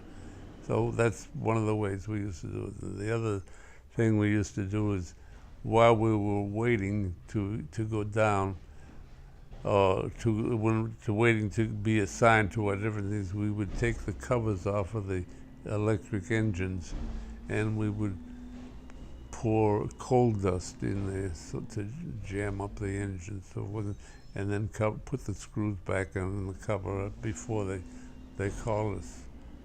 We worked out the guys worked out a real good system where they had guys taking the screws off real quick, and they had other guys ready with all the coal dust to dump it in and then close it up. They could undo it and close it up within 2 minutes. So we would do all kinds of crazy things just to sabotage them. Sometimes we would, what we would try to do is see if we could find a big rock from the ceilings. And up at the front end, way at the wall, the far end of the wall, we would try to get a rock in there that would be sticking out. And we'd dump it, get it in the tray.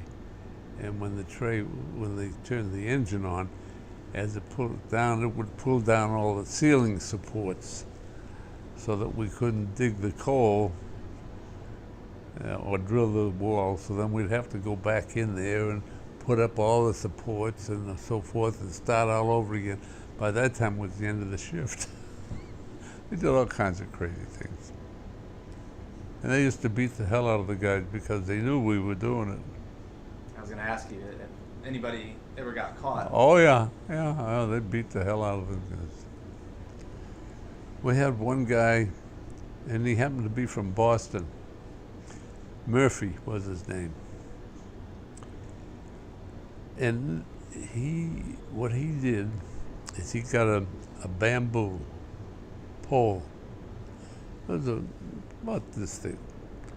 And he punched out all the sections of the bamboo where the supports are, the way the bamboo grows, so that he had a pipe. And then he took and he sharpened one end of that thing. And he used to sneak over to the Japanese side of the fence. I don't know how he got over there. And he would go over to their supply room and stick that in there through the window into the rice sacks and drain rice into sacks. And then he would sneak back over to our area. And he got caught. So what they did, they put him on 24 hours beat up. And they had soldiers lined up, and all they did was hit him continuously.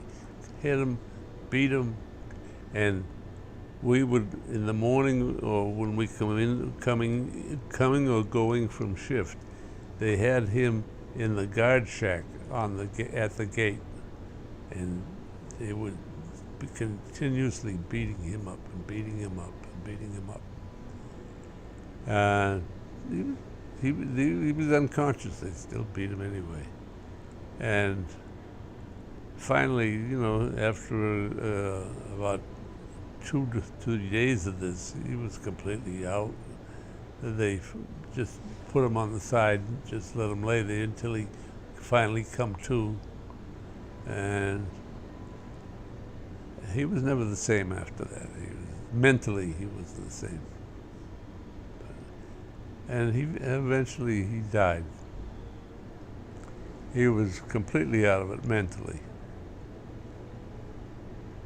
But why he had to have that fucking rice, I don't know. Because then he couldn't cook it. We didn't have a separate kitchen. But he did. Yeah, what else do you want to know? Did you get paid for working in the coal mine?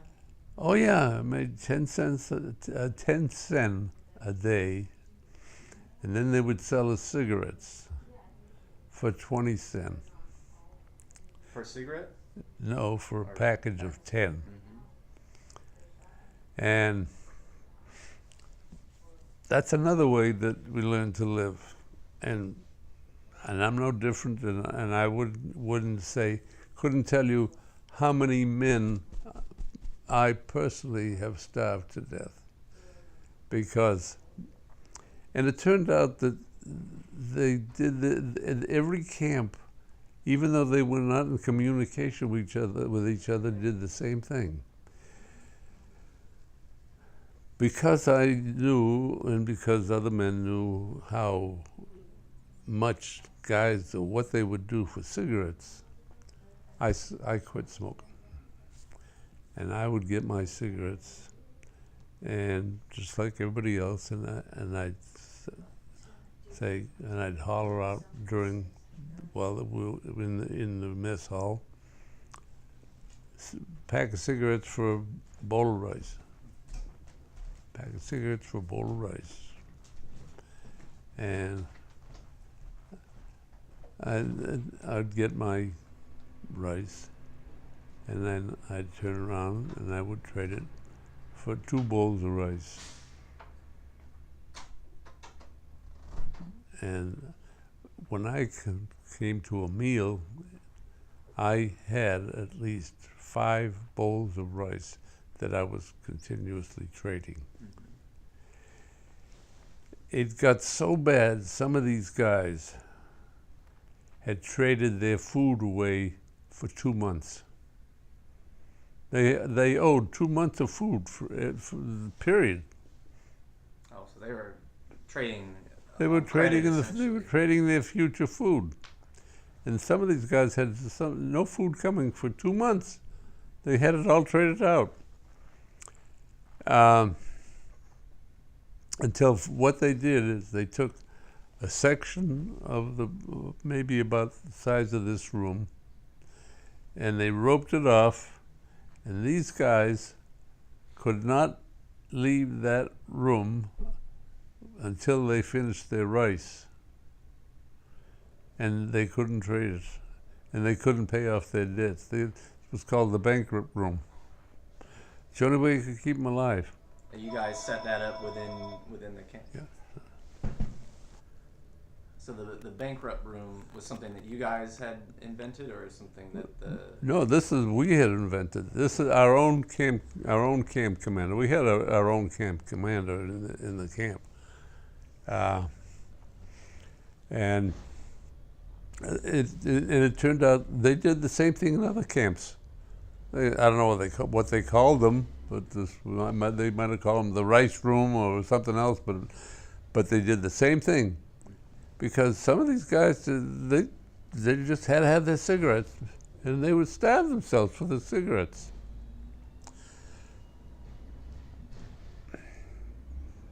But I kept trading, and like I say, I don't know how many guys that I might have killed because I starved them to death, but I lived. had to look out for yourself. That's right. That's the thing you learn, and it comes quick. Now, did you become close with anyone in particular there? The only guy, well, yes, there were a couple of guys that were from my outfit.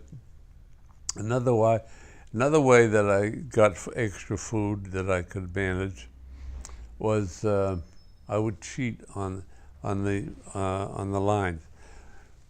In order to prevent guys from coming through more than once in the line, we all had a number. My number was 283. That was my standard number. I still use it.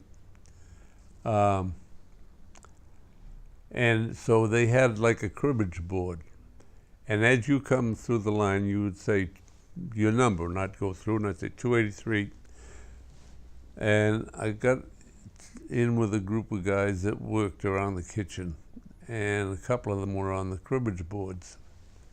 So I would come in and get my rice, and I would turn around, I would come through another line, and I would say 283.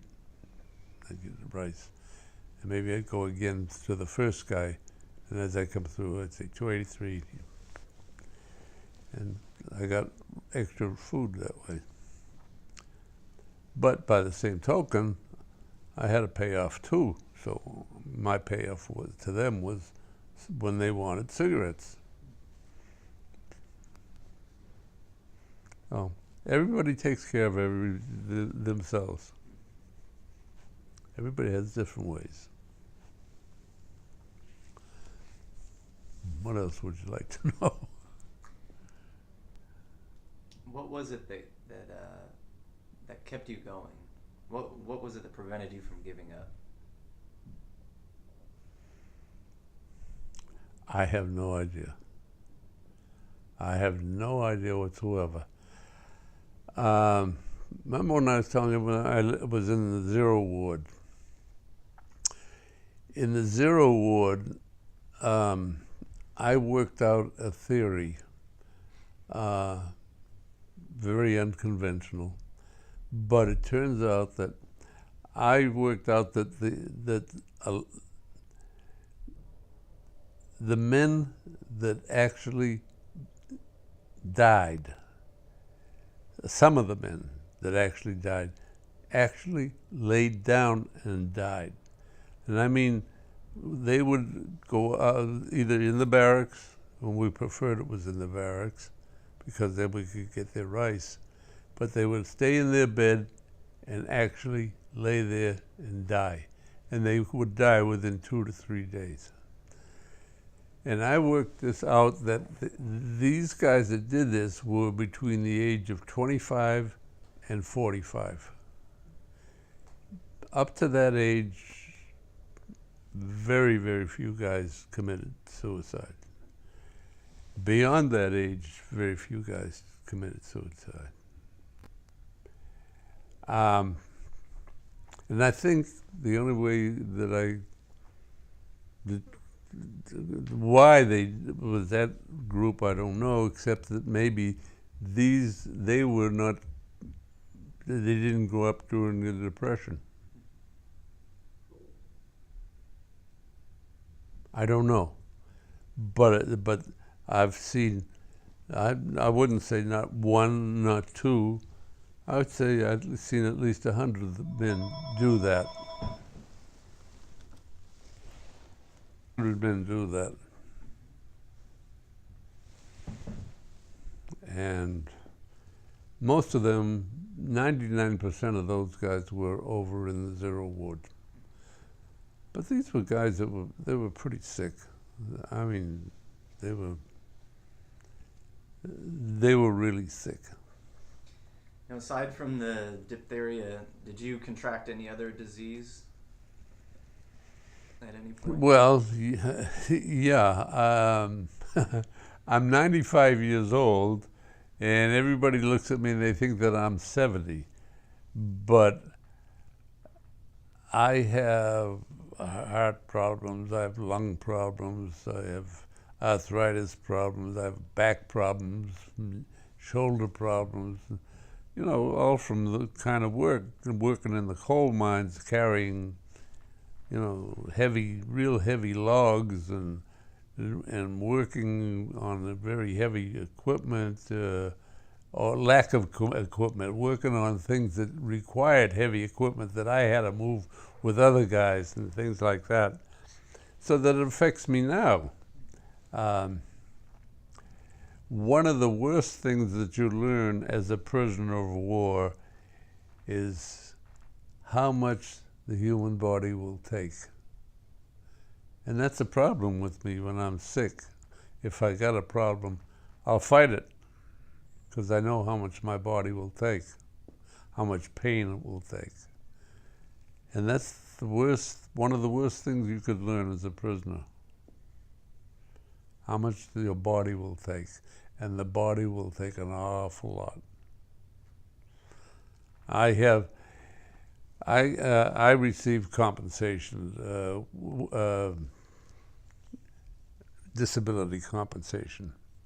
And the most you can receive is 100%.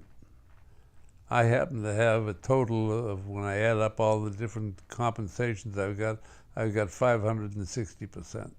You only get paid for 100, but I have 560, which give you an idea. So, I don't know what else to tell you. Did you ever think you'd get out? Did you would get out? Did you see an end in sight? I figured eventually, because of what I saw that the Japanese had or lived with, and what they didn't have. I knew what the American people had. I knew what our military was capable of, what I thought what they were capable of. And I figured eventually that we were going to win. I didn't think that we would come out of it because I'd been in a cave-in during once a while in the coal mines, and I couldn't straighten up my back. It was really bad. I was buried for under some pretty heavy rocks for a number of hours. And when I come back, when they got me out, I couldn't straighten out. So they had me working on topside. And topside, I watched how they did things, how they made things, how they worked on things. And they worked with equipment that was very antiquated. They were very resourceful, I gotta say that for them. And they made many things that we would have made much easier and faster, and I don't know whether they would be superior, but what they made was good, and they made it with very crude instruments or crude equipment. So I took that into consideration. The other thing was that I didn't think that I would come out of it if they attacked Japan itself. And we knew they were getting close because the bombings that were going on around us, and we were you know, luckily none of the bombs hit us, but there was bombings that took place close to us. As a matter of fact, Nagasaki, where they dropped the atomic bomb, was right across the bay from us, 30 miles. But I didn't know that what they did over there until I got out of the war, until I got back to the States. But anyway,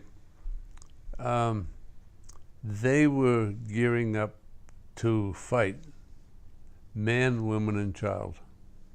Every one of them had a sword or a spear or a sharp instrument of some weapon, kind of and they were ready to fight. And I figured if that happened, they would turn on us anyway. So that was. Now I understand that there was orders that if the Americans had landed on mainland Japan, there were orders to kill all POWs. Well, I understood that afterwards. I didn't know about it, but that. I figured that's what they would do anyway. Yeah. So I didn't think that if they did, they'd get out. So I didn't know, you know. And there was nothing I could do about it anyway. I mean, you just lived from day to day. And that's the only way you could live as a prisoner. You went from day to day. Did you ever feel sorry for yourself or ask why me? Did that ever cross your mind?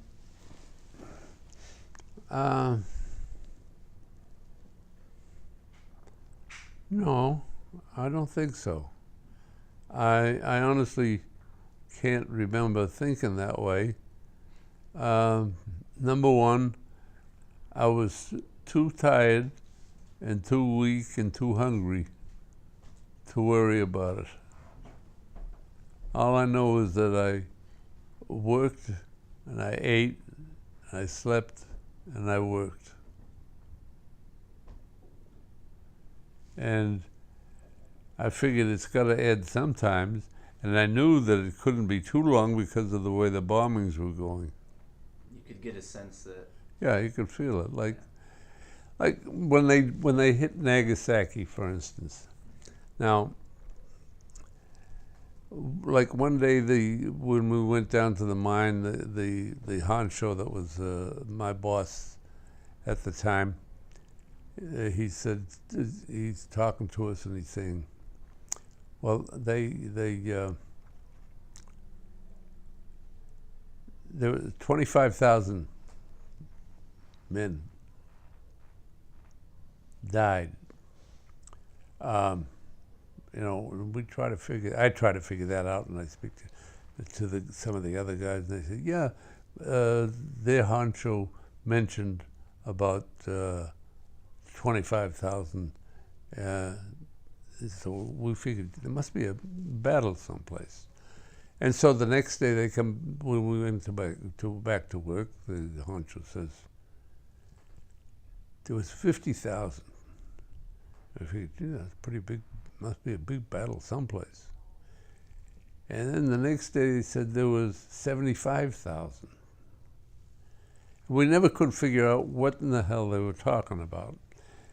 But on the fourth day, when we got up to go to work, there were no guards. They were gone. So we figured there's a hell of a battle someplace. We didn't know they dropped the bomb 30 miles from us, you know.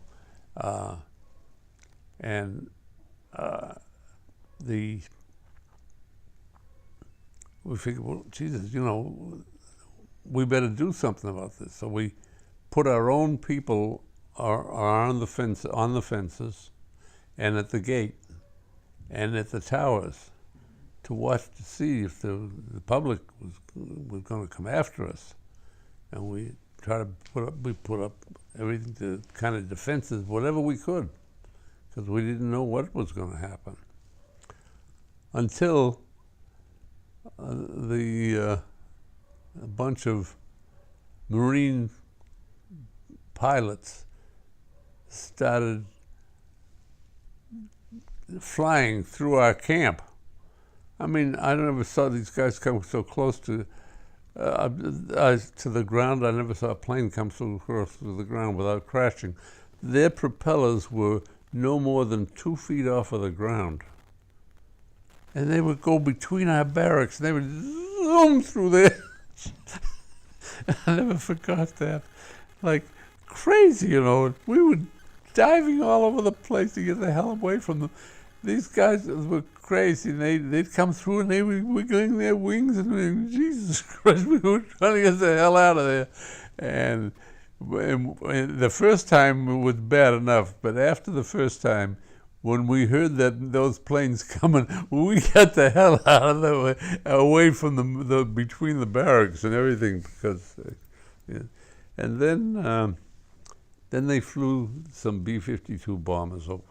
Well, we'd never seen anything so big in our life. They're like flying boxcars. You know, we look at Jesus Christ. Well, we had put up when after the first time the Marines flew through us. We put up signs, big yellow signs, around POW on the tops of the barracks. And then when they saw that, after that, when they come over with these bombers, they'd come down fairly low, and then they'd drop food down to us. And quite a few of them landed within the camp, and I'm sure some of them dropped outside of the camp, so that we fed the population. And they didn't bring us any of the food that dropped outside of the camp, by the way. But then they fed us, and after about 2 months, we ran out of the food, went back to rice. And that's when I says, I'm going. And a couple of the other guys said, yeah, okay, we'll go with you. Where are you going to go? I don't know, we'll go to the railroad station, and we'll get on a train and go to where we can find the troops. So did you guys know that the war had ended at this point? Well, yeah, because our own people, there were no more guards, and nobody came close to us. Nobody bothered us. Yeah. So But you're still living in the prison I camp. was still in the prison camp. Do you remember the first thing that you ate that wasn't rice? I think it was a can of corn. And it went out the same way it went in. It went right through me. So couldn't eat it. It was too rich. The stomach wouldn't take it. Your body wasn't used to having it. Oh, body couldn't take it. No. I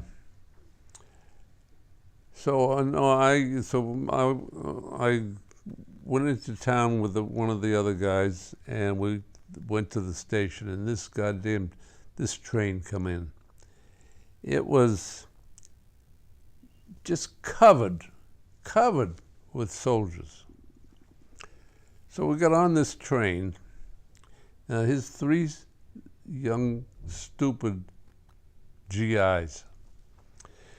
And there's soldiers on there, they're packed on there, all lined up with their rifles, with their swords, with their pistols and everything.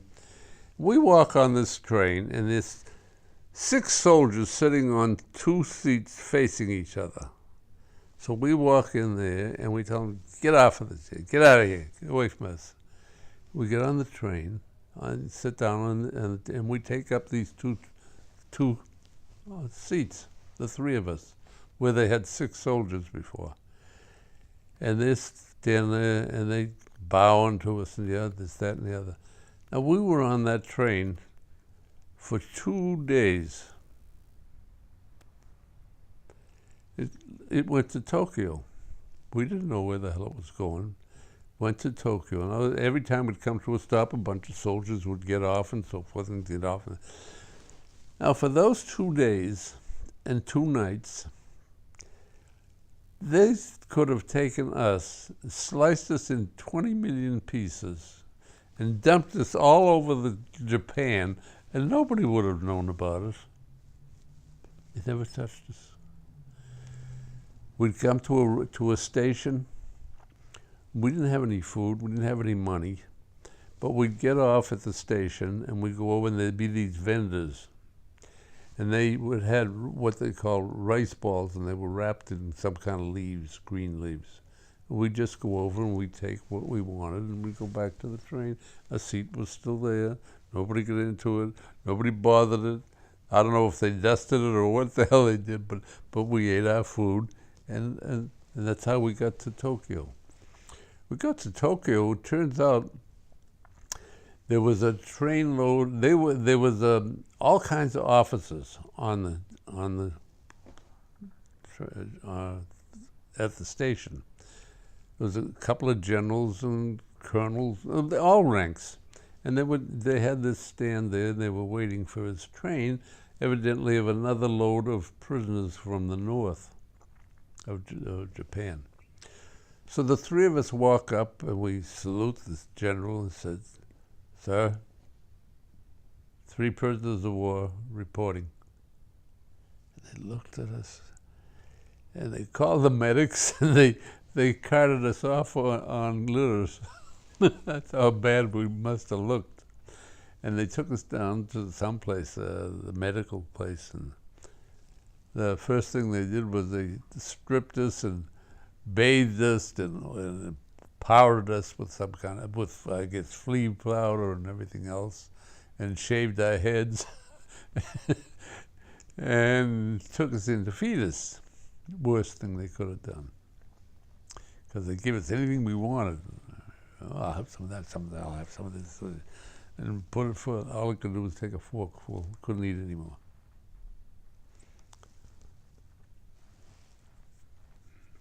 What else? When did you make it back to the U.S.?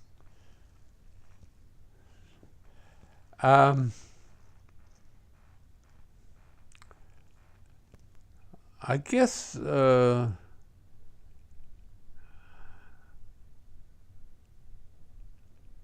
probably a week or 2 later, they took us on a ship full of POWs, Dutch, English, Australians, everything there.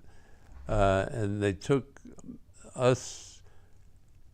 me and another group of American soldiers back to Manila, to what they called a rebel depot. I don't know what that is. And what they did is they had all these tents lined up for us prisoners, and every probably 8 or 10 tents, or they had a little kitchen set up for us, mess hall, that was open 24 hours a day. You could go in and order anything you wanted, anything. You'd have it, they made it for you. And the first thing we all were, well, I want a steak. I want a big steak. I want a big, and I want it medium, and I want it. And you couldn't eat it. One bite is all you could eat. You just couldn't get it down, which was a shame. They shouldn't have given us that either, because a lot of guys got pretty sick. Stomach wasn't ready for it. They had to finally learned to wean us. And I stayed in that camp well,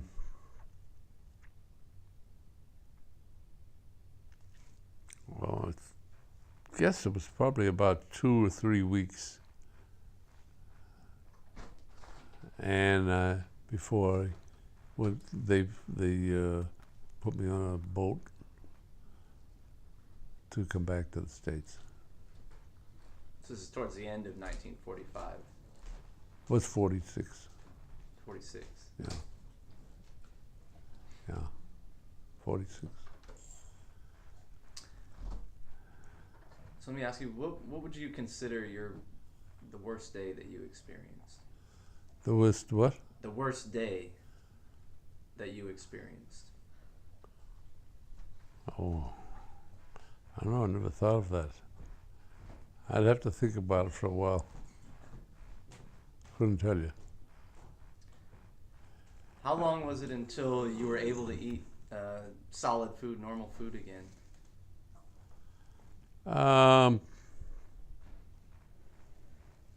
Probably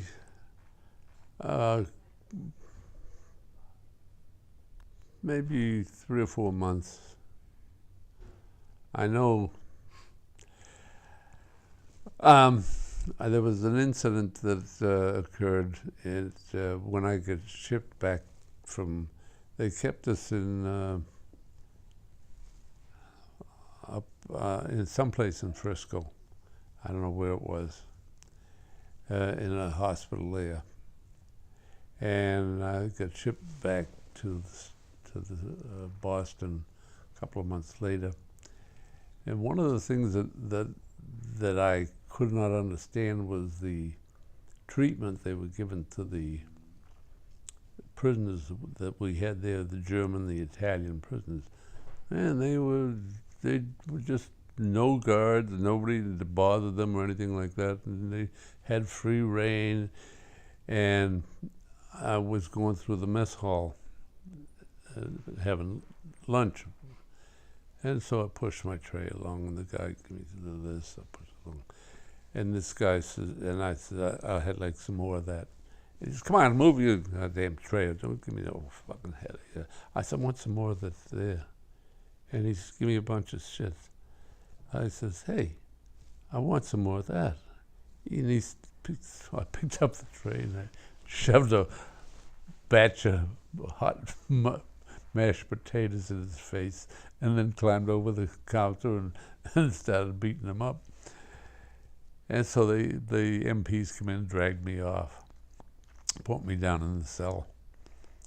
And I was in the cell for maybe an hour, and then this lieutenant come down, and he says, let him out. And they said, yeah, he just beat up, he says, let him out. But what about he just beat, he says he was a POW for 3.5 years. Oh, they opened the doors and they let me out. And, you know, the lieutenant, the captain says, why did you beat this guy up? So I told them. what they had done, where I had been, and why. And I says, I don't understand how you can treat prisoners, give them the freedom they do when they were our enemy. I says, you told me you don't necessarily have to punish them, you don't have to hit them, but they shouldn't have that kind of freedom to be able to tell an American soldier what they want. And they agreed, and they said, but that's our rules and regulations. Okay. So they said, don't do anything. Just see how it is. I said, okay. So the next day or that evening was when I went through the mess hall, every one of them, you want more? No. I couldn't almost carry the goddamn tray. But I got whatever I wanted. They weren't going to deny you that again. That was at Camp Devens in outside of Boston. Now, going back to the Purple Hearts that you received, can you explain how you received each one of those? The one of them was I was hit by a piece of hot shrapnel in the groin during combat, and that was on Bataan, and from I don't know what's the bomb. I don't know whether the shell. I can't remember whether it was a shell or a bomb. But anyway, it was real hot. It just burned through, and it hit me right in the groin. And that was one. Then the other was there was that one bullet I got in the shoulder. And the third one was while I was working in the coal mine. When I was digging on the wall, the picks were very sharp, and this one bounced off of a rock, went through my foot, but it went right between the toes, at the back, in the bone there. And so, but there was no, it was just bleeding, and there was no bones broken, so I had to work. But it went right straight through. It matter of fact, the guy, it was so hard, they had to wiggle it to get it out of the ground, out of the base down there. It really bounced, really, because I really had a good swing at this, whatever the hell I was picking at. So you were working barefoot? No, we had the Japanese shoes. They were one toe sneakers that tied up in the back. So after you returned to the States, how difficult was it to readjust to civilian life? What challenges did you face? I don't know. I kind of melted in, trying to get back with the family, meet all the family again, find out what happened while I was gone, try to bring myself back up to speed.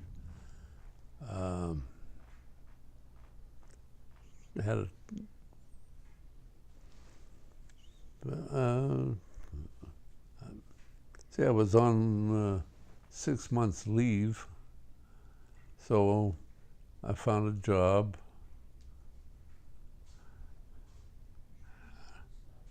Trying to figure out what the hell I did with my first job. Eventually, worked in an auto parts place with a buddy of mine that I had known before the war. Went to school with him and worked there for a long while, and got into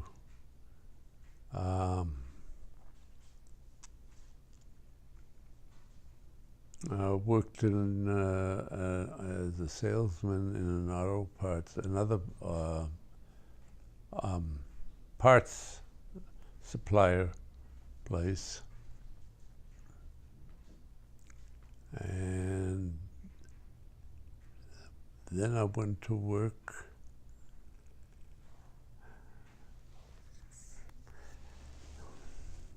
as a taxi driver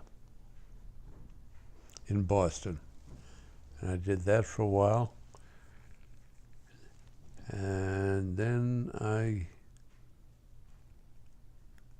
started an ice cream vendor business, selling ice cream on the streets with ice cream trucks going up and down the street selling ice cream, and I ended up with 3 vehicles, 3 trucks. What was it like to be reunited with your mother and your family after being away for so long? That, very hectic, very... Did they know what you had been through? I don't know. I never mentioned it.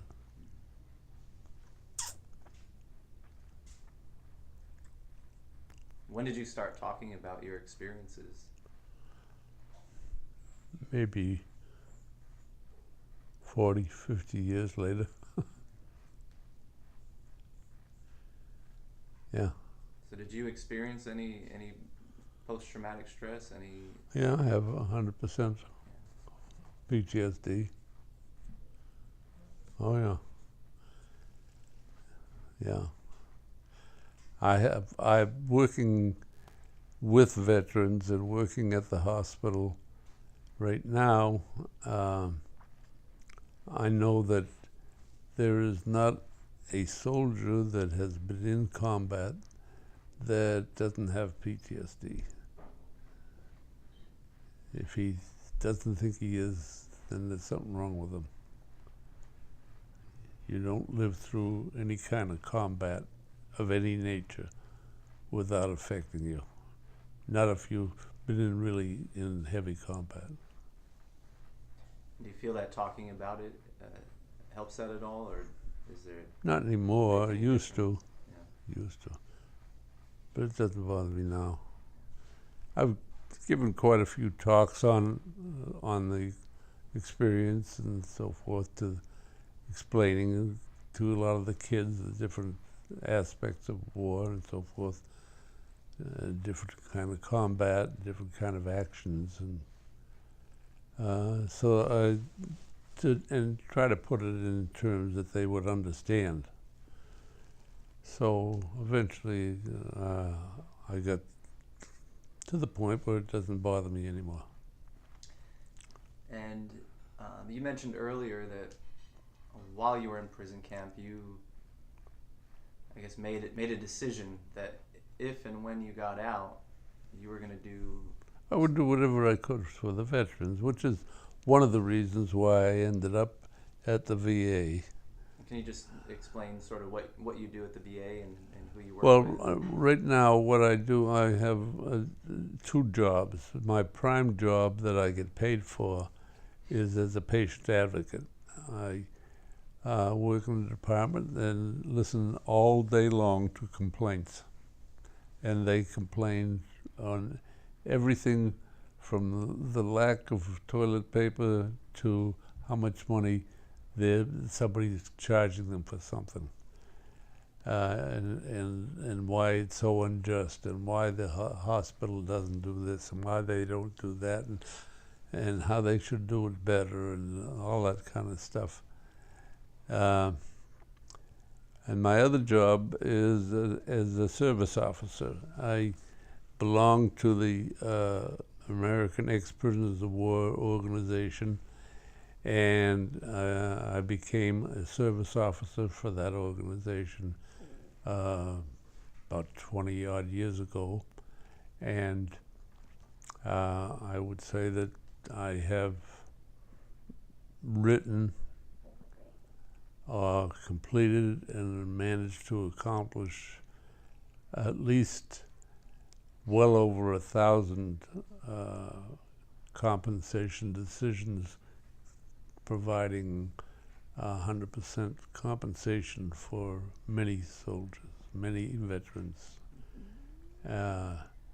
mostly POWs, because I got into that pretty deeply, and I knew what they were talking about, and I knew what they had. And working with the doctors and so forth, I learned a lot more about the different aspects of the different diseases that the prisoners of war from the various other wars managed to how it affects them mentally and physically, and all the environmental conditions, such as in World War II, the Battle of the Bulge, the winter conditions there, as well as in Korea, in the Korean War, the winter conditions there, the frostbite, so forth, as well as in the Vietnam, how the jungle warfare affected them there. And each one has little differences in various types of diseases and different type of combat conditions that affects them mentally as well as physically. So I've learned how to handle all that and what to look for and what type of compensation to go for.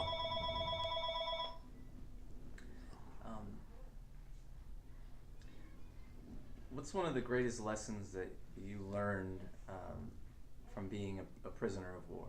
Was there anything that you took from that experience that you've carried throughout your life? Just that I still have to do whatever I'm going to do, going to have to do it for myself.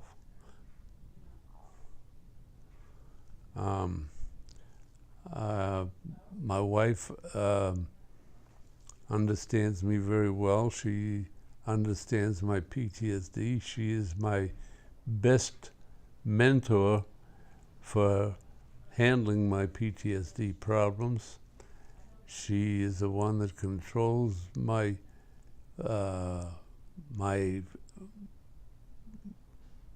PTSD conditions and helps me through them. I don't know what else to say about that, but I think that my childhood prepared me for it.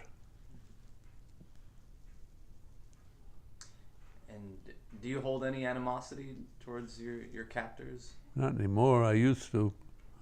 Like I said, a soldier's a soldier. About the only thing I can say is don't send soldiers to war, send the politicians. And do you feel that forgiveness was in a big part of sort of? It was a big part of my transition, yeah. Yeah, I think so. Realizing that what occurred to me, what happened to what I lived through, it's not necessarily the fault of the soldiers. They were carrying out their orders just like me. So if I could ask you if there's any advice that you could provide for my generation, future generations, what would that be? Listen to what the politicians are doing and realize what you want in your own life and what the politicians are doing that affects your life. They are the ones that are doing a lot of the controlling. I'm not going to talk politics about what I think, because that's my particular thing. But you have to make your own decision of what's right and what's wrong, and what this country stands for, what it was founded on, and what thousands and thousands of men who are dead today fought for in this country. To live like we live in this country, with the freedoms that we have, people in other countries can only look up to us for what we have. They don't really understand it because they don't live it. But there's no place that you can go, do, see, say what you want, have what you want, work for what you want, save for what you want, without somebody telling you you can't have it. And that's what this country is based on. A lot of people say that we give away too much, that we don't do enough for ourselves. That's partially true, but that's the way we are. We have empathy for other people, and we try to help other people, but we also have to help ourselves. And this is the only country where you can help yourself and be anything that you want to be, including the president.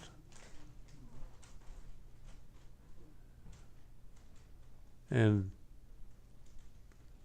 all this stuff about religion and race and stuff, we're all a bunch of human people, with every one of us having our own particular idea, and if whatever you want to believe in, that's strictly up to you. I'm not a religious man. I never was, and what religion I did have, I lost during the war. But I respect another guy for what he wants, or a woman.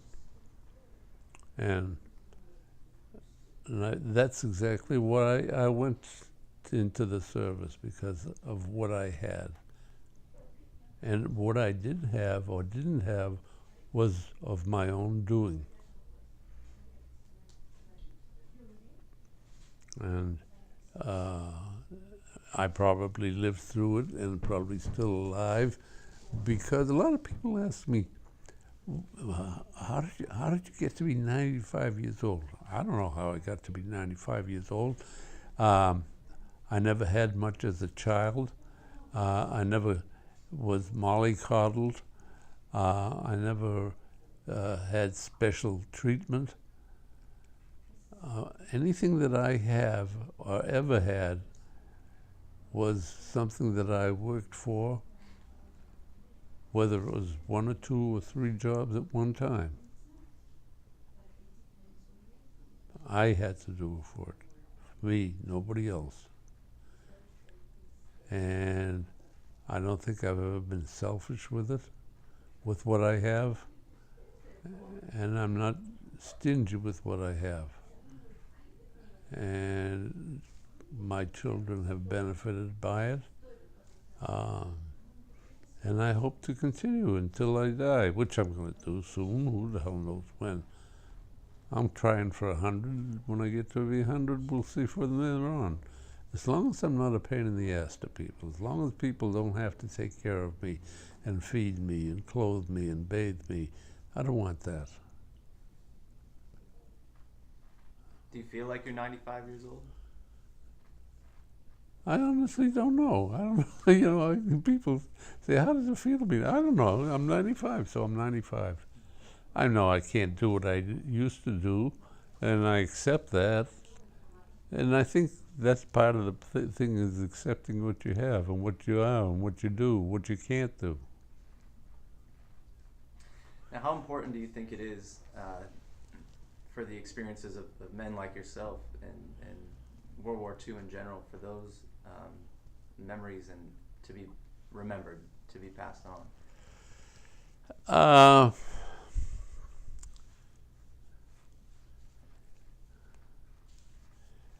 A little of it has to be remembered in some way. The public needs to know about different things. They need to know about people, other cultures and other countries, and how people live. But we live different here in this country, so you need to look at what you have, see what other people have, and take the best of both. And take care of yourself and your family. Nobody else is going to do it.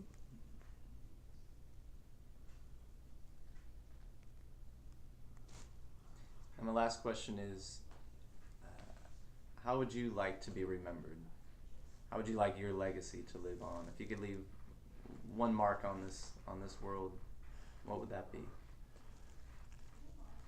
I'm not worried about marks or what I'm going to leave or who's going to remember me, because everything is forgotten.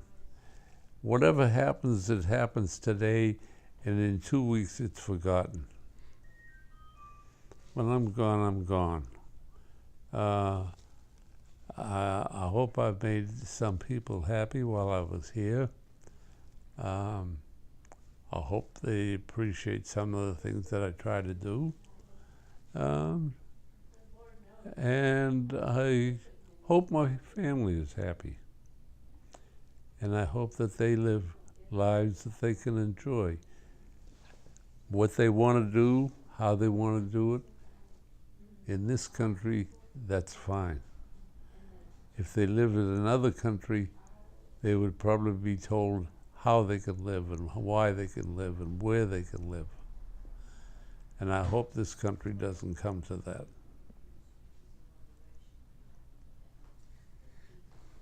I want to thank you from the bottom of my heart. Oh, It's been an honor to sit here with you today. And good. Okay. I hope maybe you learned